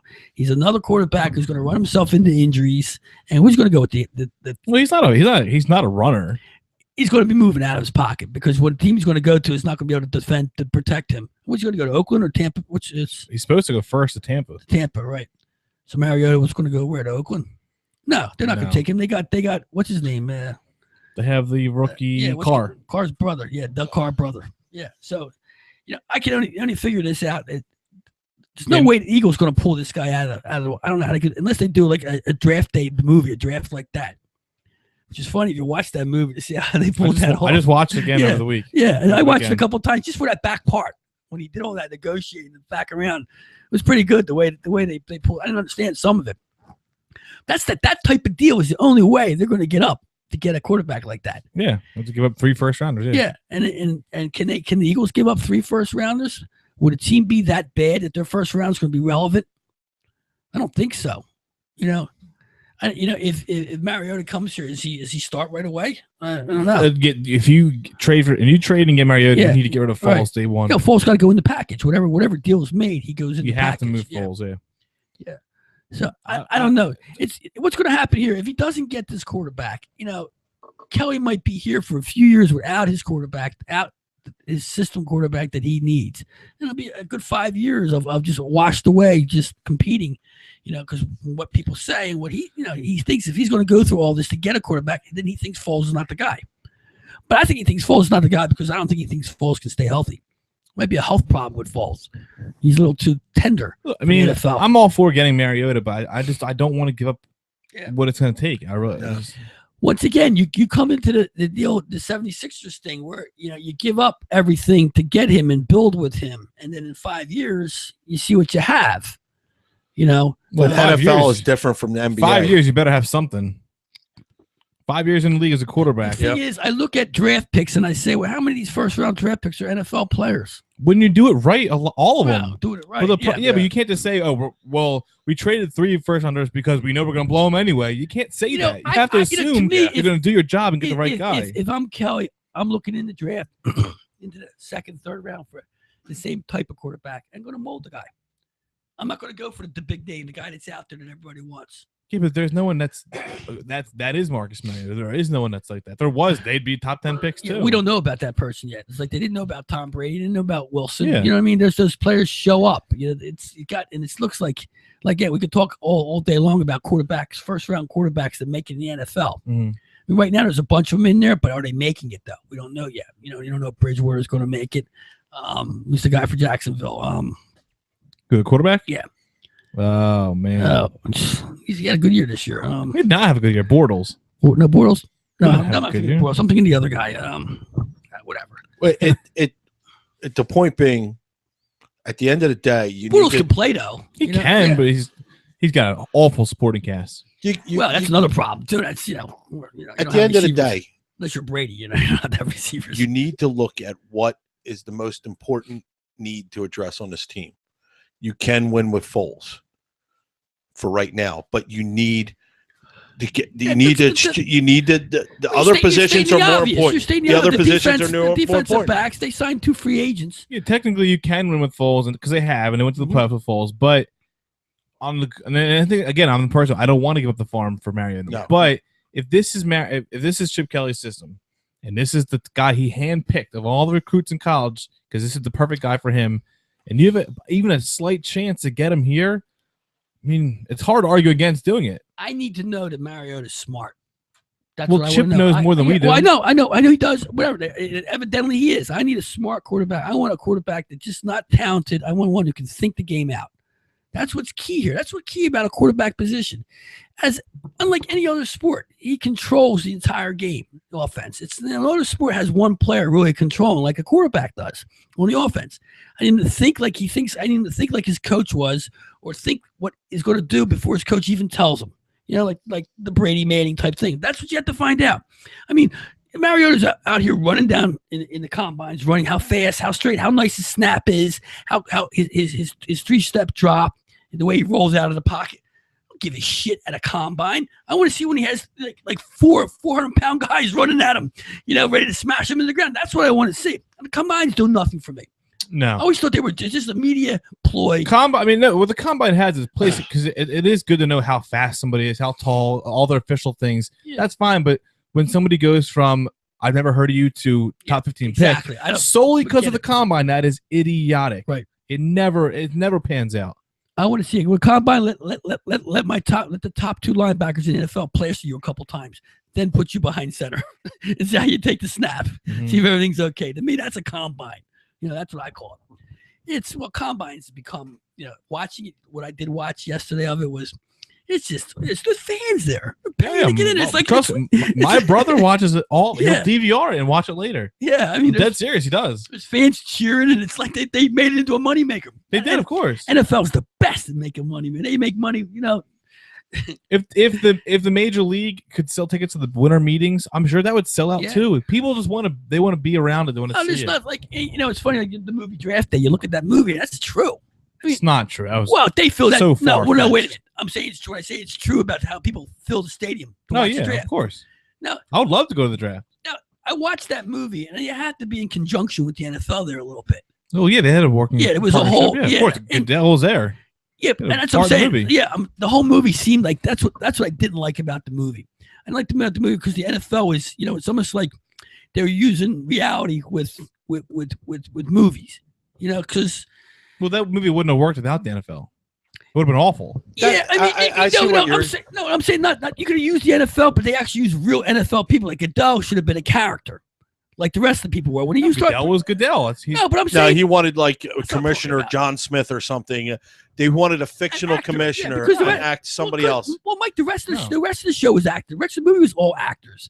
The coaches were different people. They weren't, Dennis Chip Leary- Kelly wasn't. Yeah, Of course, they can't get everybody, but you can get Goodell. He was available. But that's not what I'm that's not saying. what it's his I'm saying point. it's a movie. You usually have actors. See, playing normally, parts. normally I disagree with you, but when we're talking like because you like what's any given Sunday, I hated the fact that wasn't real NFL teams. It bothered me. Well, the NFL was not okay with that movie. Yeah, well, I'm just saying Sex, in general, drugs, and violence. in general, Well, there's some stuff in Draft Day too. That's why I'm saying some stuff I watched in that movie. I can't pinpoint it right now, but I was thinking as I was watching this. The NFL want them to notice, Well, some of that stuff. Yeah, I know. Well, Arian Foster, he was the running. He played the running back. Yeah. Apparently, he beat somebody up or something. Right. Like So that there's spots. That was, in there- but that was as like controversial. Everybody else did nothing wrong. Like there was no like yeah, but I drug mean, use and yeah, but they showed stupidity by owners or by general managers. But they pointed it out though. So Dennis Leary was the worst pick for a coach. I mean, he was so not believable as an NFL coach in that movie. He's just I the was fine wrong. with it. To me, he's a laughable guy. You know what I mean? For the most part, even when he's doing serious. He's pretty good.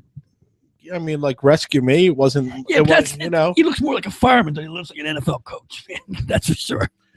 But what was I saying? Oh yeah, using the NFL together with that. I just, like I said Goodell. When I saw Goodell come up there, I thought there was going to be a character who was like him. This is the commissioner of the NFL making a call, but then they actually use real people, the ESPN people Yeah, on of there. course, yeah. The whole and that thing. made him. That to me made Yeah. it better. How could that not make it better? Well, because it didn't make it better because if it's like, okay, the team itself was fictitious, but the draft was real. Well, the team was real. It was the Browns. I know. But The players. Well, I guess in order for them to use the logo, first of all, they were Cleveland Browns. I mean, that's like Major League. They had to use Cleveland. The only way Cleveland wins anything is when it's in the movies or any benefit. Well, they didn't win anything. They came off they came off a 6-10 season. What I'm saying, they get awarded movies about their city. because they're the only ones that are willing to do it because they're the ones that need the money the most. Well, Next year it'll be Jacksonville. You watch. Jacksonville played a part in the movie. They were the dumb team that traded away they panicked and traded away their pick or something like that. There you go. Yep. That was Well, realistic. There you go. It sounds like Jacksonville. Yeah, it sounds realistic. I don't think there's any way in the world an NFL team can get the top three of the top 7 picks. No, I didn't. They had 2. Well, they had a third. They had their own pick. No, they traded it. They had That's 3 how- picks in the first round. No, they did not. Yes, they did. No, they didn't. They had 2. They ended up with Arian Foster, the running back, and then they ended up with the linebacker. There's a third guy in there. There was a third The player in there. quarterback. The quarterback went to Yeah, I know. He went to Seattle. He went 8th in Seattle. I think it was 7th. Oh, You're arguing about a movies. Who went where? No, in a but they didn't movie. have 3 It's picks. awesome. I'm just sitting there. Look it up. You look it up. I know. I just watched I it. remember at the end, 3 players were sitting up on the thing. Yeah, because the guy they got in the trade. Remember, they got Jacksonville special teams superstar. No, there was another guy, not just No. I had to check. I know what I'm talking about. Cash the King. I got Mike in the wall here, bitching and moaning. I got the chef over here giving out hockey games. It's a Sports Goombah webcast. We'll be right back. All hell broke loose. Hi, Cash the King from Sports Goombahs. Listen, shop 344tees.com for your favorite men's, women's, and kids apparel. T-shirts, hoodies, sweats, and more with every name brand available. My man Larry Gilman will take care of all your printing and embroidery needs. Whether it's for business, sports, organizations, or maybe you're just opening up a pizzeria. 344tees.com will get it done. Call now, 844-542-2774. That's 844-542-2774. Their customer apparel marketing team are available not just to only give you the product you need, but give you the support and custom service that best matches your goal and budgets. Call 844-542-2774. That's 344tees.com. BZI Group Inc. for your individual and small group health insurance needs. BZI offers free instant online insurance quotes and applications from major health insurance carriers. The BZI Group is dedicated to a no-nonsense approach to health insurance. They focus on giving you the insurance you need in a timely and cooperative manner. Whether you're looking for individual and family, group, seniors, life, or long-term coverage, BZI can help. For additional information or to speak with an insurance expert, call 1-800-431-4834 or email them at www.bzigroup.com. Stop paying your bookie each week and start collecting. They have the best handicappers in the world, all in one place. And their only job is to win you money. Check Jeff Brandes and all the experts at trendbetting.com. Trend betting theory is simple. Trends dominate in sports, and you will win in the long run by following the dominant trend. You will lose in the long run if you buck the dominant trend. Simple enough. That's trendbetting.com. When you need a good roof over your head, call Seal Roofing. They've been keeping folks warm and dry for many years now and are proud of their work. Seal Roofing and Contracting does it all, whether you need simple repairs before the next big rainy season or a whole new roof. Maybe you need new siding or windows. You can be certain that when you hire Seal Roofing, you're hiring the best. Available 7 days a week with 24-hour emergency service and free estimates. Call 215-533-4066. That's 215-533-4066 or visit sealroofing.net. Has your home or business been damaged by a recent storm and you're left to deal with the insurance company to make things right? Turn to Apple Public Adjusters and meet owners Patrick O'Donnell and Mark Stendardo. If you've suffered recent storm damage to your home or business, call 267-538-3373. That's 267-538-3373 and protect your rights and maximize your benefits.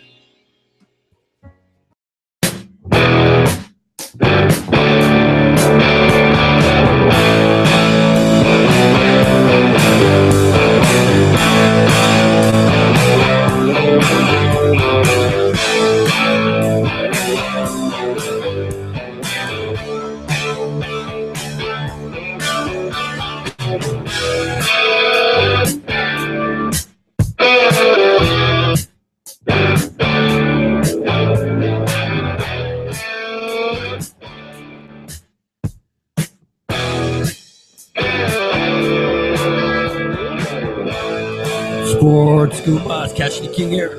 Chris left, Brendan B. Wall. Rocking and rolling here at 515 Studios. Live. We are a live broadcast. We're the only live broadcast on the internet. In the whole world? In the whole world, other than, I don't know. ESPN, they don't even go Right live. now, this time. At this That's right. We do it live. No taping, no cutting. Whatever happens, happens here, live at the 515 Studios. Give us a call, 267-563-2893 is the Sports Goombahs Smoke Phone Hotline. You don't want to talk to us? Text us. Same number. Now, before you jumped into anything else, I found, we're talking to Jeff earlier about, Mets versus Phillies. Jeff, I'm assuming you're still listening here. If we're doing this bet, you owe us some money. You owe us some games here because Mets over under 82.5. Wow. They're projected for a winning season. Mm-hmm. Phillies. Half a point. Phillies dead last. 70? 68.5. Wow. I said 65. That's what I said. So if we're doing this, he owes us 14 games, and I will take that. I will take the. No, I'll take it. You don't want to take the Phillies minus 14 games of the Mets? Oh, yeah. I'll take that. Absolutely. Let us know next week, Jeff.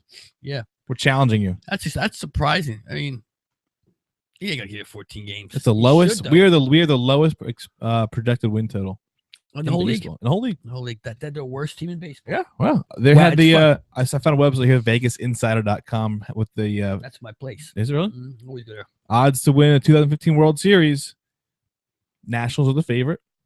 Now I'm going to read off the 29th team. This is the second worst team. That would be the Colorado Rockies. They're 125-1. Who's in dead last? Phillies, of course. Unbelievable. At 275-1. We're not even like this. We're like over twice as worse as they are. Like, how is it just jump? No, look at this. How does a it list. jump like that? The Twins are 120. The Diamondbacks 125. Rockies 125. Phillies 275. Like, we're like in our own tier of bad. I guess they assume that we're going to be that. Are we that awful? Old. Sports Goombahs, welcome to the show. Hey, Cassie, it's Rick. How you doing, man? Hey, Rick, how's it going? Long time no talk. All right, man. What's going on? Listen, I got to agree with you about going back to the Flyers, man. Nothing's going to change until the ownership of that team changes. Yeah, well, and we've talked to how long we've talked about that You know, since the radio show, you would call it the same conversation, right? More or less. Same conversation year after year. Yeah. Nothing's going to change. I'm telling you, nothing. I don't even think that they want to get. They care about winning the Stanley Cup. I really don't. Oh, money's money. I mean, you know, Ed Snyder does care about winning. He'd like to take one of them, you know, to his grave, I guess. For the most part, I mean, the guy's what? He's 83 years old, something like that. I mean, you know, how much more time do you have? Another 10 years? And the way this team's rolling, it'll go take them 10 years to build a team again. You know, to be able to that's the whole thing. If they want to compete with the rest of the NHL, you got to start thinking and playing like the rest of the NHL. And I think the NHL has passed them. The fact that Berube's the coach still keeps that mentality of what they were when he played for the Flyers and the other teams. I mean, it's the tough guy, don't take no crap, you know, type of hockey. It doesn't win. It doesn't win in the NHL. It hasn't won in years. Just look at the Stanley Cup winners. They're all high-speed, goal-scoring teams. The defense is there, but it's you got to score. That's it, you know? 2-1 hockey is gone. Just is. Yep, the league is passing them by. They're not even. I don't even think they're that fun to watch anymore. They're not. And you're exactly right. And that's my whole problem with going down to the games. I'm sitting there, you know, and I'm just. It's like the clock is what it is. I spend more time on the road going back and forth than I do enjoying the game itself. It's not like baseball where you're getting up and you can walk around and there's things to do. You know what I mean? Hockey's different. You know, it is what it is. It's 20-minute periods and, you know, with a 15-minute intermission and it's crowded. It's not like it's not open. You know, it's not enjoyable. It's only enjoyable if the team's winning and performing, unless you're, you know, of course, unless you're there to watch another team come in, you know, and pretty much that's what you are doing lately, going to see the other team for the most part, you know. Yeah, I don't even think they're going to make the playoffs. I really. So. To me, it doesn't matter if they do. I mean, I don't even want them to, because what am I going to see one and done? I mean, I know what the Flyers are thinking. They're thinking like they thought back, what was in 2000, what was it, 9, 10, when they went to the Stanley Cup? Yeah. 9. Yeah. So they're thinking, okay, we just get in, you can win. But you get in, you can win. You usually have the makeup of a team that can do that. And I don't see that with this hockey team. They don't got a third line. They don't have a third line team. In fact, their fourth line is their scoring team. Their scoring line now, which is pathetic. He's already broken up the top line there. You know, Voracek and Giroux are split up between the two lines already. So right there and then, they're panicking. You know, Berube knows he's got to get in the playoffs because his job's on the line now. That's the way the Flyers work. You don't get 5 years to build a team here, you know? And believe me, the Flyers they have no problem firing their alumni. They've done it before. Don't just give them a job. You're not good enough to be a coach, so here's a scouting position. Yeah, Go. right. We're going to keep you the family, and you're going to get to hang out with Joe Watson and the boys at the bar, but, you know, you can't coach no more. But I mean, I remember when Bill Barber, I thought he should have had his shot, and they finally gave it to him. They didn't give him very much time. Yeah, well, Barber's, you know what? Barber was having trouble with his players. That was the deal there on that end. Much like all the coaches that come into the Flyers, because the type of player they bring in aren't the type of players that want to listen to a coach's system. They're there as Flyers. They come in there for a reason, the type of player they are, and they're not coachable. And that's what every coach right back into. What's his name before? There was a coach that coached for, he ended up winning. Lavi? No, way back. He ended up winning a cut with the Rangers and then with Vancouver. You mean Keenan? Keenan, yeah. Keenan came in those years. well, Keenan came in there and he built a good hockey team, you know. But the problem is he was a taskmaster, man. He was tough. He wanted things done the way it was, and the organization got sick of hearing him. You know, hearing the complaints about the coach. Complaints about the coach, and that's every Flyers. One of my favorite coaches. Yeah, he was a hockey guy. You know, he was Fred Shero squared, you know, same type of thing. I always thought Hitchcock was good, but I don't think he was good at putting teams together. Yeah. I don't think he was a good coach, but That's he could put MO. teams. That's his MO. He could put a team together. He's someone you want, general manager or your chief scout, like picking out players and, hey, this is a good, I think he'll fit into this or whatever. Exactly. But the problem is, and the only time it's ever worked is when Lavi came in and took over after they fired it's so hard to even remember. I know. So many coaches. But Lavi took over in the short season, right? And what happened was before anybody could do anything, he was running his own system. Right. And nobody knew it. Right. And I think that's what happened by the time, because when it came to because the following season they didn't look like that same team. Right. Holmgren didn't like what he was He doing. didn't like it. No. That's not the way Ed wants it. Mr. Schneider. I'm sorry, not Ed. Mr. Schneider. Mr. Schneider. If you call him Mr. Schneider, you remember, if you call him Mr. Schneider, you get a job. The whole freaking league calls him Mr. Schneider. Yeah. So that's the deal. So in order for all that, so you'll never see that, because he doesn't want to diss that whole philosophy. Right. Yeah. So that's the fly. Hey, Rick, I appreciate the call, man. Thanks for checking in. All right, man. Great show as usual, guys. Everything All right. okay, man? You doing good? All right. It's our season. All right, man. Talk to you soon. Talk to you. All right, see ya. Rick checking in. Rick was old caller from the radio show, Sports Goombahs. All right. Let's move on to a little, we're going to stop off to a little basketball, because maybe Mikey can explain to me what the hell the Sixers are doing. Any idea? I'm sure they have a method to their stupidity, but, MCW, Michael Carter Williams, was something I liked watching when I was watching him. Okay, who's the other guy that went to? KJ McDaniels. Yeah, wasn't he? He was okay, Clemson's own. Yeah, but wasn't he like? Yeah, he was a player. He was a highlight reel. Yeah. And you know what? At this point, that's what I was watching. Plus, they were playing well. They started. You know what I think it is? The freaking team started beating people, and they were messing up the routine. No, what it is, Carter Williams. Like they were winning. I know. He's not like he may not even be a starter on a championship team. He can be if he has a great supporting cast, but Carter Williams, he's a good player. I'm not gonna say his value is never higher, because obviously it would have been coming right off the Rookie of the Year. Yeah, right. But he's starting to get exposed as a really bad shooter, like a historically bad shooter. And he injured a couple times. Yeah, he's had a little injury concerns. prone. Okay, so it's a smart move. Oh, it's a brilliant move. What it is you're getting the Lakers pick back, which is top 5 protected. So right now, as it stands now, we're not getting it this year. Right. We still theoretically can, because you said it's a lottery. So just because you finish with the 5th worst record, somebody jumps ahead of you. Now it's 6. We get it. So we could theoretically have 1 and 6 this year. But with Carter Williams, and people are saying, oh, well, the Lakers, they're one off season away from being a championship contender again, and now you're getting 30 or something like that. But I don't think the Lakers are any close with Kobe's $30 million contract. They're still busting up over there. But the thing is, it's not even so much just, you didn't think Carter Williams could play, but he said this will be his second year in the league. You get rookies for 4 years. By the time we're ready to contend in 2 years, now we're just about to contend, boom, Carter Williams is a free agent. Yeah. And if we're contending at that point, that's going to be a $60 million contract for Carter Williams. We talked about that, because you're basically just prolonging what they're trying rookie to do, contract for 3 years. They're trying to put everybody on the same page. Yeah. So the problem with Embiid and the whole, and who's the other guy coming from Europe? Sarge. So he's the big deal. Yeah. He's the one. He's going to make this. So they get a couple more rookies in there next year. Everybody's on the same page, and the second-year guys are now stepping up a little bit. I guess, if you think about it and look at what they did, it makes sense. It just looks like it's prolonging it. Now it's even going to be a longer. No, it doesn't, because there's 3 reasons why.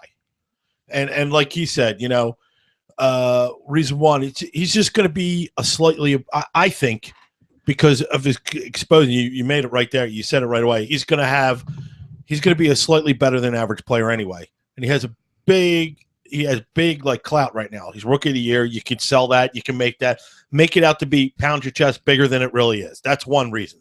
You can move him. You're getting something for him. 2, he's been a little hurt. I'm no basketball guy, but like let's just say he's a little beat up. And for being this young, a little too beat up, I think.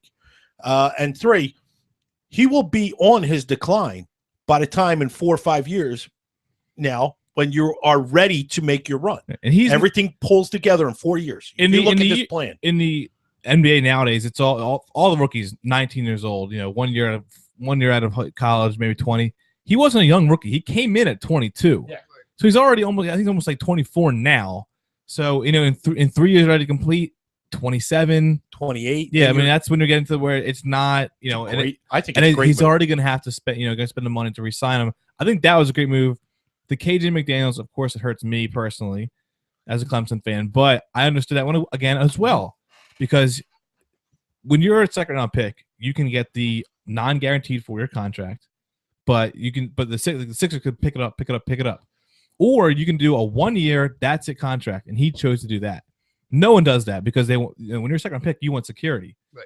He chose the 1 year, thinking I'm going to kill it this year and I'm going to cash in, and that's exactly what he did. So he was a free agent after this year. Sixers were not going to sign him to some long-term contract with some big money. He's not a starter on a winning team. Nope. He is what he is. He's an energy high, great block, great defense. He can hit a three, he can dunk, all that kind of stuff. But he's not going to be a star in the league. So I understood that one again. And the third, the best trade we made was the one where we got the Thunder's first rounder. We gave away nothing. What other? I understand that. We gave away literally nothing. We gave away some guy who was drafted in 2005. If you haven't if you haven't come over in 10 years over Europe, you're not coming over. Yeah. So we traded him for a first round pick in JaVale, and just to take on JaVale. We I just want to picked give you a little. Here's tonight. They lost to the Miami Heat by 10 tonight, around 10, and they had 5 guys in double figures. House Thompson was their high scorer. He's a good shooter. Yeah, he's good. Yeah, he's got outside stuff. And basically, what these guys doing here, you're about to read off. They're just auditioning for bit roles on good teams, which is what they can be. I'm just looking at some of the names that I was watching for a while. I mean, New Orleans Noel. I mean, he's got his 18 points. I still think he's a little soft, but I don't know. He's still thin. Yeah, he needs to eat some food. And the rest of the team, I had no idea. I mean, I don't know. Covington, I've seen him play. Covington's really good. Yeah. I mean, what he is. They're top 4. I mean, the top 5 starters. I mean, other than Luke Richards, who had 7 points today and was shooting three from 11 from the field. Well, Mbamute is just here just to be. Well, here's the thing too. Embiid's translator. Yeah, right. Yeah. Well, here's the thing too. I'm looking at the field goal percentage, and that's the tail of the tape here.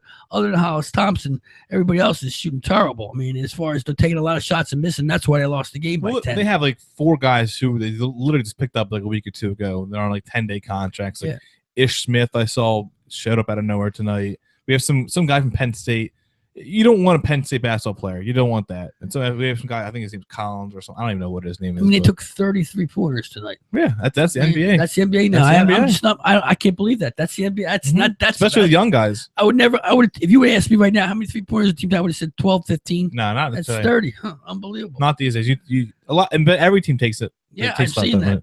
And I'm looking down at Miami. I'm looking at them too. I mean, they didn't take as many. I mean, they only took a little over 21, something like that. But they don't have to, When you're winning, you don't take as many. But they have Luke Dang, whatever his name is. Luol Dang. Yeah, he's their big guy now. They made some good deals at the deadline. Yeah. So a lot of people are praying for either a 2-7 or a 3-6 matchup of Heat Cavs. Was Dwayne Wade? That would be entertainment. Dwayne he's got 18 points. He's still playing basketball over there. He'll play once a week. Yeah. What are you gonna do? So what else? That's a question of basketball. Other than that, it's just a shame because I was starting to watch. I was starting to, Yeah, I mean, yeah. Obviously, we're not better this year. Obviously, although I mean, yeah, because the guy we got for Katie McDaniels, Cannon. He's a good player. He's a good scorer. Like you said, it's all future stuff. That's what it's all future stuff. Yeah, you just gotta be patient. Anyway, what do you got to throw at me today? All right, we got the usual week in review over here. Again, we know it was a slower week. Yeah, that's the climate we're in now in sports. But until somebody does something stupid, people are trying to do something stupid. Yeah. I don't know if you think this is stupid or not, but new MLB commissioner Rob Manfred he's going to slow the game up. No, he's speeding the game up. Listen, I made a mistake. I meant speeding. In fact, right. I wrote that down to talk about that. I don't know how they're going to enforce that. I think you start calling strikes on guys. They said with warnings first and then fines, and that's when you start messing with their pockets. I mean, I think. It was one thing about managers. The 3 rules are: the managers must challenge from the dugout, challenge replays from the dugout. Right. Can't come out and do it anymore. Number 2, batters must keep 1 foot in the box unless an established exception occurs. There's a whole list of them, or like a brush back pitch or a swing and miss. And none of that stepping out of the box, taking off your gloves. No more. I like that. And number 3 is play to resume promptly once broadcast returns. Right. There's going to be a clock now. That's I think TV stuff. 2 minutes 25 seconds between innings. That's and countdowns too. Yeah. Things the pitcher has to stop doing his warm ups at 30 seconds and that kind of stuff too. Batter has to be in the batter's box by 20 seconds. What that all means to me, nothing. Basically, I mean, I don't we'll see. I mean, if you know, because I like it. I saw the number. I think it was like the average game time is 3 hours 4 minutes. The one thing that pitcher doesn't have to throw any faster though. He can just still take his time. So all that you can't do anything about that. Well, that's what I'm saying. So there you go. So guy's going to take his time. Well, that's the one thing about baseball. There's no play clock in baseball. There's nothing you can do. Right. What you're going to see is maybe like a return to pitching because they will have the upper hand now. Now the other guys, you can't freeze them. You'll see what? The pitchers, I think, will have an upper hand again. Because before, let's face it, if a guy's catching a groove and you're Ryan Howard and you just swung out a shitty pitch and you know it, you're stepping out, you're spitting on your hands, you're looking at them, you're rubbing your hands together. And that pitcher's like, all right, I'm in a groove. I just want to keep going. Now a pitcher can keep going because your foot has to be in the box. I like that. But you still have the timeout you can call. I didn't take that away. You can still call timeout and change that whole view. If you want to. We'll see how it works. I like it. I do like the fact that they're at least trying. You got to do something. Yeah, actually. Yeah, I want to talk about the Pacquiao fight. The Pacquiao that was my next thing. Mayweather fight. Which before you got into, I was the ticket prices. Yeah, $3,500. I know. I have a friend of mine. She just tried to. She just tried to get front row seats, $3,500. To start. No, not for front row. More than that for front row. No, yeah, they said just to get into the building is $4,000. Right, that's what I'm saying. She said so front row. They said it's going to go upwards of $100,000. Yeah. So your friend, if she can get front row for 35, tell her to jump on. I was getting into the state, but here's the thing. Here's the thing about that. To me, it's all PR bullshit. I mean, this fight should have taken place 7 years ago. Maybe about 7, but 5. Well, that's when it was first started. That's when they first started putting it about. It was back in 08. And that's when they started talking about it. Because that's when they were both in their prime. Now you're talking about guys, Mayweather's more about making money gambling than he is boxing. The movie you're talking about, the Stallone movie, the grudge match. Yeah, that's even worse.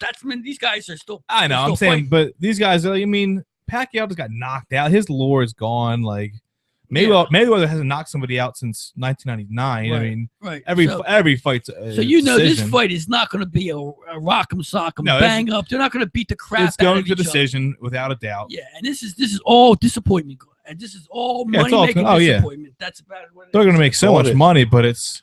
Yep. I mean, of course, I'll want to watch. I mean, I won't. I would never order it. Oh, God, no, I would never do that. But. Yeah, no, my father-in-law I used to come home from work all the time. The Friday nights, ESPN, all that stuff, HBO, and he was a very, very big avid boxing fan, and he always had Pacquiao on, and he just loved it. And that was my little hum. Pacquiao. He would sit there. Doing that for? Because my father-in-law would do it. He loved him. Pacquiao. It's not Pacquiao. Well, he couldn't. He couldn't hear too well in his later years, so that's what he would make jokes about him. He's like and that's what it. So I know I watched all through the prime there, and that's what he always talked about. That's the fight he wanted to see. Yeah, but it's not. I don't even want to see the fight. I don't even care to see that fight. That's not that. To me, it's like it's the only fight boxing could come up with right now. For anybody to be interested. Now the chatter about it sucks. It doesn't suck, and this fight's going to suck. And I don't think that it's a big deal. I wanted to see it back when they were both competing for titles. Not at this point. This is for everybody else. This is not for the two of them. This is for everybody else. This is for a ton of cash that's going to go between the two of these guys. You know what I mean? It's not even like a fight. It's not. I don't want to see it. I would go out of my way to see this. Every fight. time I'd walk into like a bar or something like that, there's boxing on us. Because I do have friends who are into boxing. I was like, oh, who's fighting tonight? Oh, it's Manuel Hernandez Rodriguez against same damn name. against Espanol number 4. Like it's just like I'm like I don't know any of these people. They're all 111 pounds. I mean, they're not gonna knock each other out because they're just they can't punch that hard. I mean, they probably punch harder than me, but yeah, well, Pacquiao is still a fighter, and they don't know how to fight. It's and they're older guys, so it's going to make a difference. And whether one knocks, boxing will never come back. No, until you get a Mayweather type personality, but on a heavyweight. Yeah. Yep. The heavyweight boxing has died with Tyson. Yeah. That was the end of it. That was the end. Tyson took over for Ali in them years. Ali, Foreman, and who's the other guy? Holmes in those years. Holyfield wasn't a real heavyweight. He was back and forth. He wasn't the true heavyweight, I don't think. But he was a face for a while. He had that personality to carry. He did. But what he did, he ruined this by fading away stupidly, like getting beat up and that kind of stuff. And the two Tyson fights were kinds of jokes anyway. But boxing was a joke. But shit's fixed. It always has been, man. It's the way the sport is, and the reason that's why it's not existing now. You can't have it. There's no talent coming up in it. I mean, there's no talent in the heavyweights. Because anyone who wants to be or has the talent to be a boxer is just going on MMA. Yeah, that's it. Because because it's Right, because you can do your thing there, and it's more popular now. Yeah, it's the same reason why people always say, like, "Oh, like, will soccer ever come back?" No, because anyone who has the best athletes, they're playing football, they're playing soccer. basketball. I remember soccer. When was soccer here? No, not here. But I'm saying, but people always wonder why American soccer isn't what it can be. I'm like, well, because of the 20 best athletes, the top 19 are playing anything else but soccer. This you get a ton of you get a ton of money kicking field goals. You get them putting the soccer book in there. Well, you're not going to risk blowing out your ACL on that. That's all. What else you got? This is your boy. And give me something like a beef on. Only reason I get brought this up because it's your boy. It's your boy Kanye. Yeezy. Well, Yeezy was interviewed, and he's still bitter to this day because he didn't make his 8th grade basketball team. Yeah, still bitter about it. Well, he gets to play these celebrity games, so that probably fixes him up a little. He bit. said he didn't miss a single shot in the entire. This is of course what Kanye said. He didn't miss an entire shot in tryout. He should have made the team. Every day he has to say. You think something. Kanye can ball? I couldn't care less. I would pay to see him. I would take Bieber over him. Yeah, Bieber. Oh God, these names on my Bieber show. versus Kanye. Who wins 1-on-1? Oh, I don't know. I have no idea. I couldn't even imagine. I couldn't even imagine having to even bet on that, let alone watch that. You know. Then it came because I saw a thing like attached to that was DeAndre Jordan came out in his defense, and DeAndre Jordan, do you know who that is? More? Do you know? Yeah, it's late Clippers. Clippers, yeah. But yeah, he came out. He said he didn't make his middle school team either. How does DeAndre Jordan? He had to be at least 6'5" in middle school. Like I don't know. I just thought that was interesting. How could he not make it? Also, we have the Big Ten, the conference. Right. They are discussing making freshmen ineligible from playing sports. Well, like the old days. The old days, yeah. As if the Big Ten is not already behind enough athletically. Now you're going to scare every kid away who wants to be. What's the reason for that? I don't know. No, there's no reason. Just grades. I mean, there's a whole article. I didn't feel like reading the entire thing. Is that just basketball? Youth or of America. Sports? All sports. Or sports, yeah. The Big Ten conference as a whole. I mean, the Big Ten. Like I said, the Big Ten is trailing in terms of athleticism and all their It sports. wasn't always like that, man. Back in football in the 70s. Well, I know, but I thought that was the one thing I did read is they want their students to become. That's it. They want them to become students. They want them to get more acclimated to the college it's lifestyle. not a bad idea. For their life. Yeah, for their life, it's a good thing. Well, you but you're scaring away any top talent. But if you're a prospect and you want to, you sit there and go, I'm going to that school just because I know. Look at Jameis Winston. He started as a freshman, won a Heisman Trophy. Johnny Manziel, freshman. Like all these guys. Yep. You're not gonna go to the Big Ten now and say I'm gonna have to sit out a year. And for their NFL career will be down the drain. Yeah. So. There's a pattern there for some reason. You know, when you make that glory too fast, when you become a Heisman maybe it's a good thing. When you become a Heisman Trophy at a rookie or a sophomore, you get that glory. You get that Yeah, but I mean, the two guys I just named are not exactly the most mentally stable guys. Well, I'm trying to go past them to think any other guys who won. I mean, not early. No, they were that was their big thing was they won young and nobody's ever done. And in this day of age, with the way you get the accolades that come with winning, with the social media and TV shows, and everybody wanting a piece of you, it changed the way you think and the way you prepare for things. Obviously, you see it all the time. So, I mean, for the average guy who's not going to be a superstar, then yes, that may help them. But like I said, any top talent, you just scared them all away. So I think that's helpful. Let's wrap it up here. I'm wrapping up the last one. It's a nice little bow. That's Michael Sam just got signed. He's got Dancing with the Stars. He's got signed, but not to the NFL team. He got signed Dancing with the Stars. He's got to do something. He'll be dancing. Yeah, you know what? He's parlayed this into pretty good stuff. He's going to make some bucks out of whatever. Gay or not doesn't matter. He's going to use that as far as he can go to earn him some money. And you know what? I hope he wins it, and then that's to be his glory. He'll go tiptoeing out of the NFL. Because he's not making the Cowboy team. Probably that's just when you're a fringe NFL player, you think you'd want to spend your time trying to prepare to get back in the league. Instead of dancing. Right. He knows his time's up with the NFL. That was a short maybe run he to thinks get him. it'll help his footwork. Yeah. No. It's no. All right. A little shout out to our boy Larry Gilman. And LarryGilman.biz is 50 years old today. Big sponsor of the Sports Goombahs. Just want to give him a little shout out there. Happy birthday, Larry Gilman, the Gilman. Best t-shirt maker, bar none. I'm Cashy King. I got my chef to the left, Brendan B. Mikey the Wall over here to the right. Thanks for joining us. Check us out next week. Same Goombah time, 9 p.m. every Monday night. www.sgshow.net. the Sports Goombahs. Have a good one.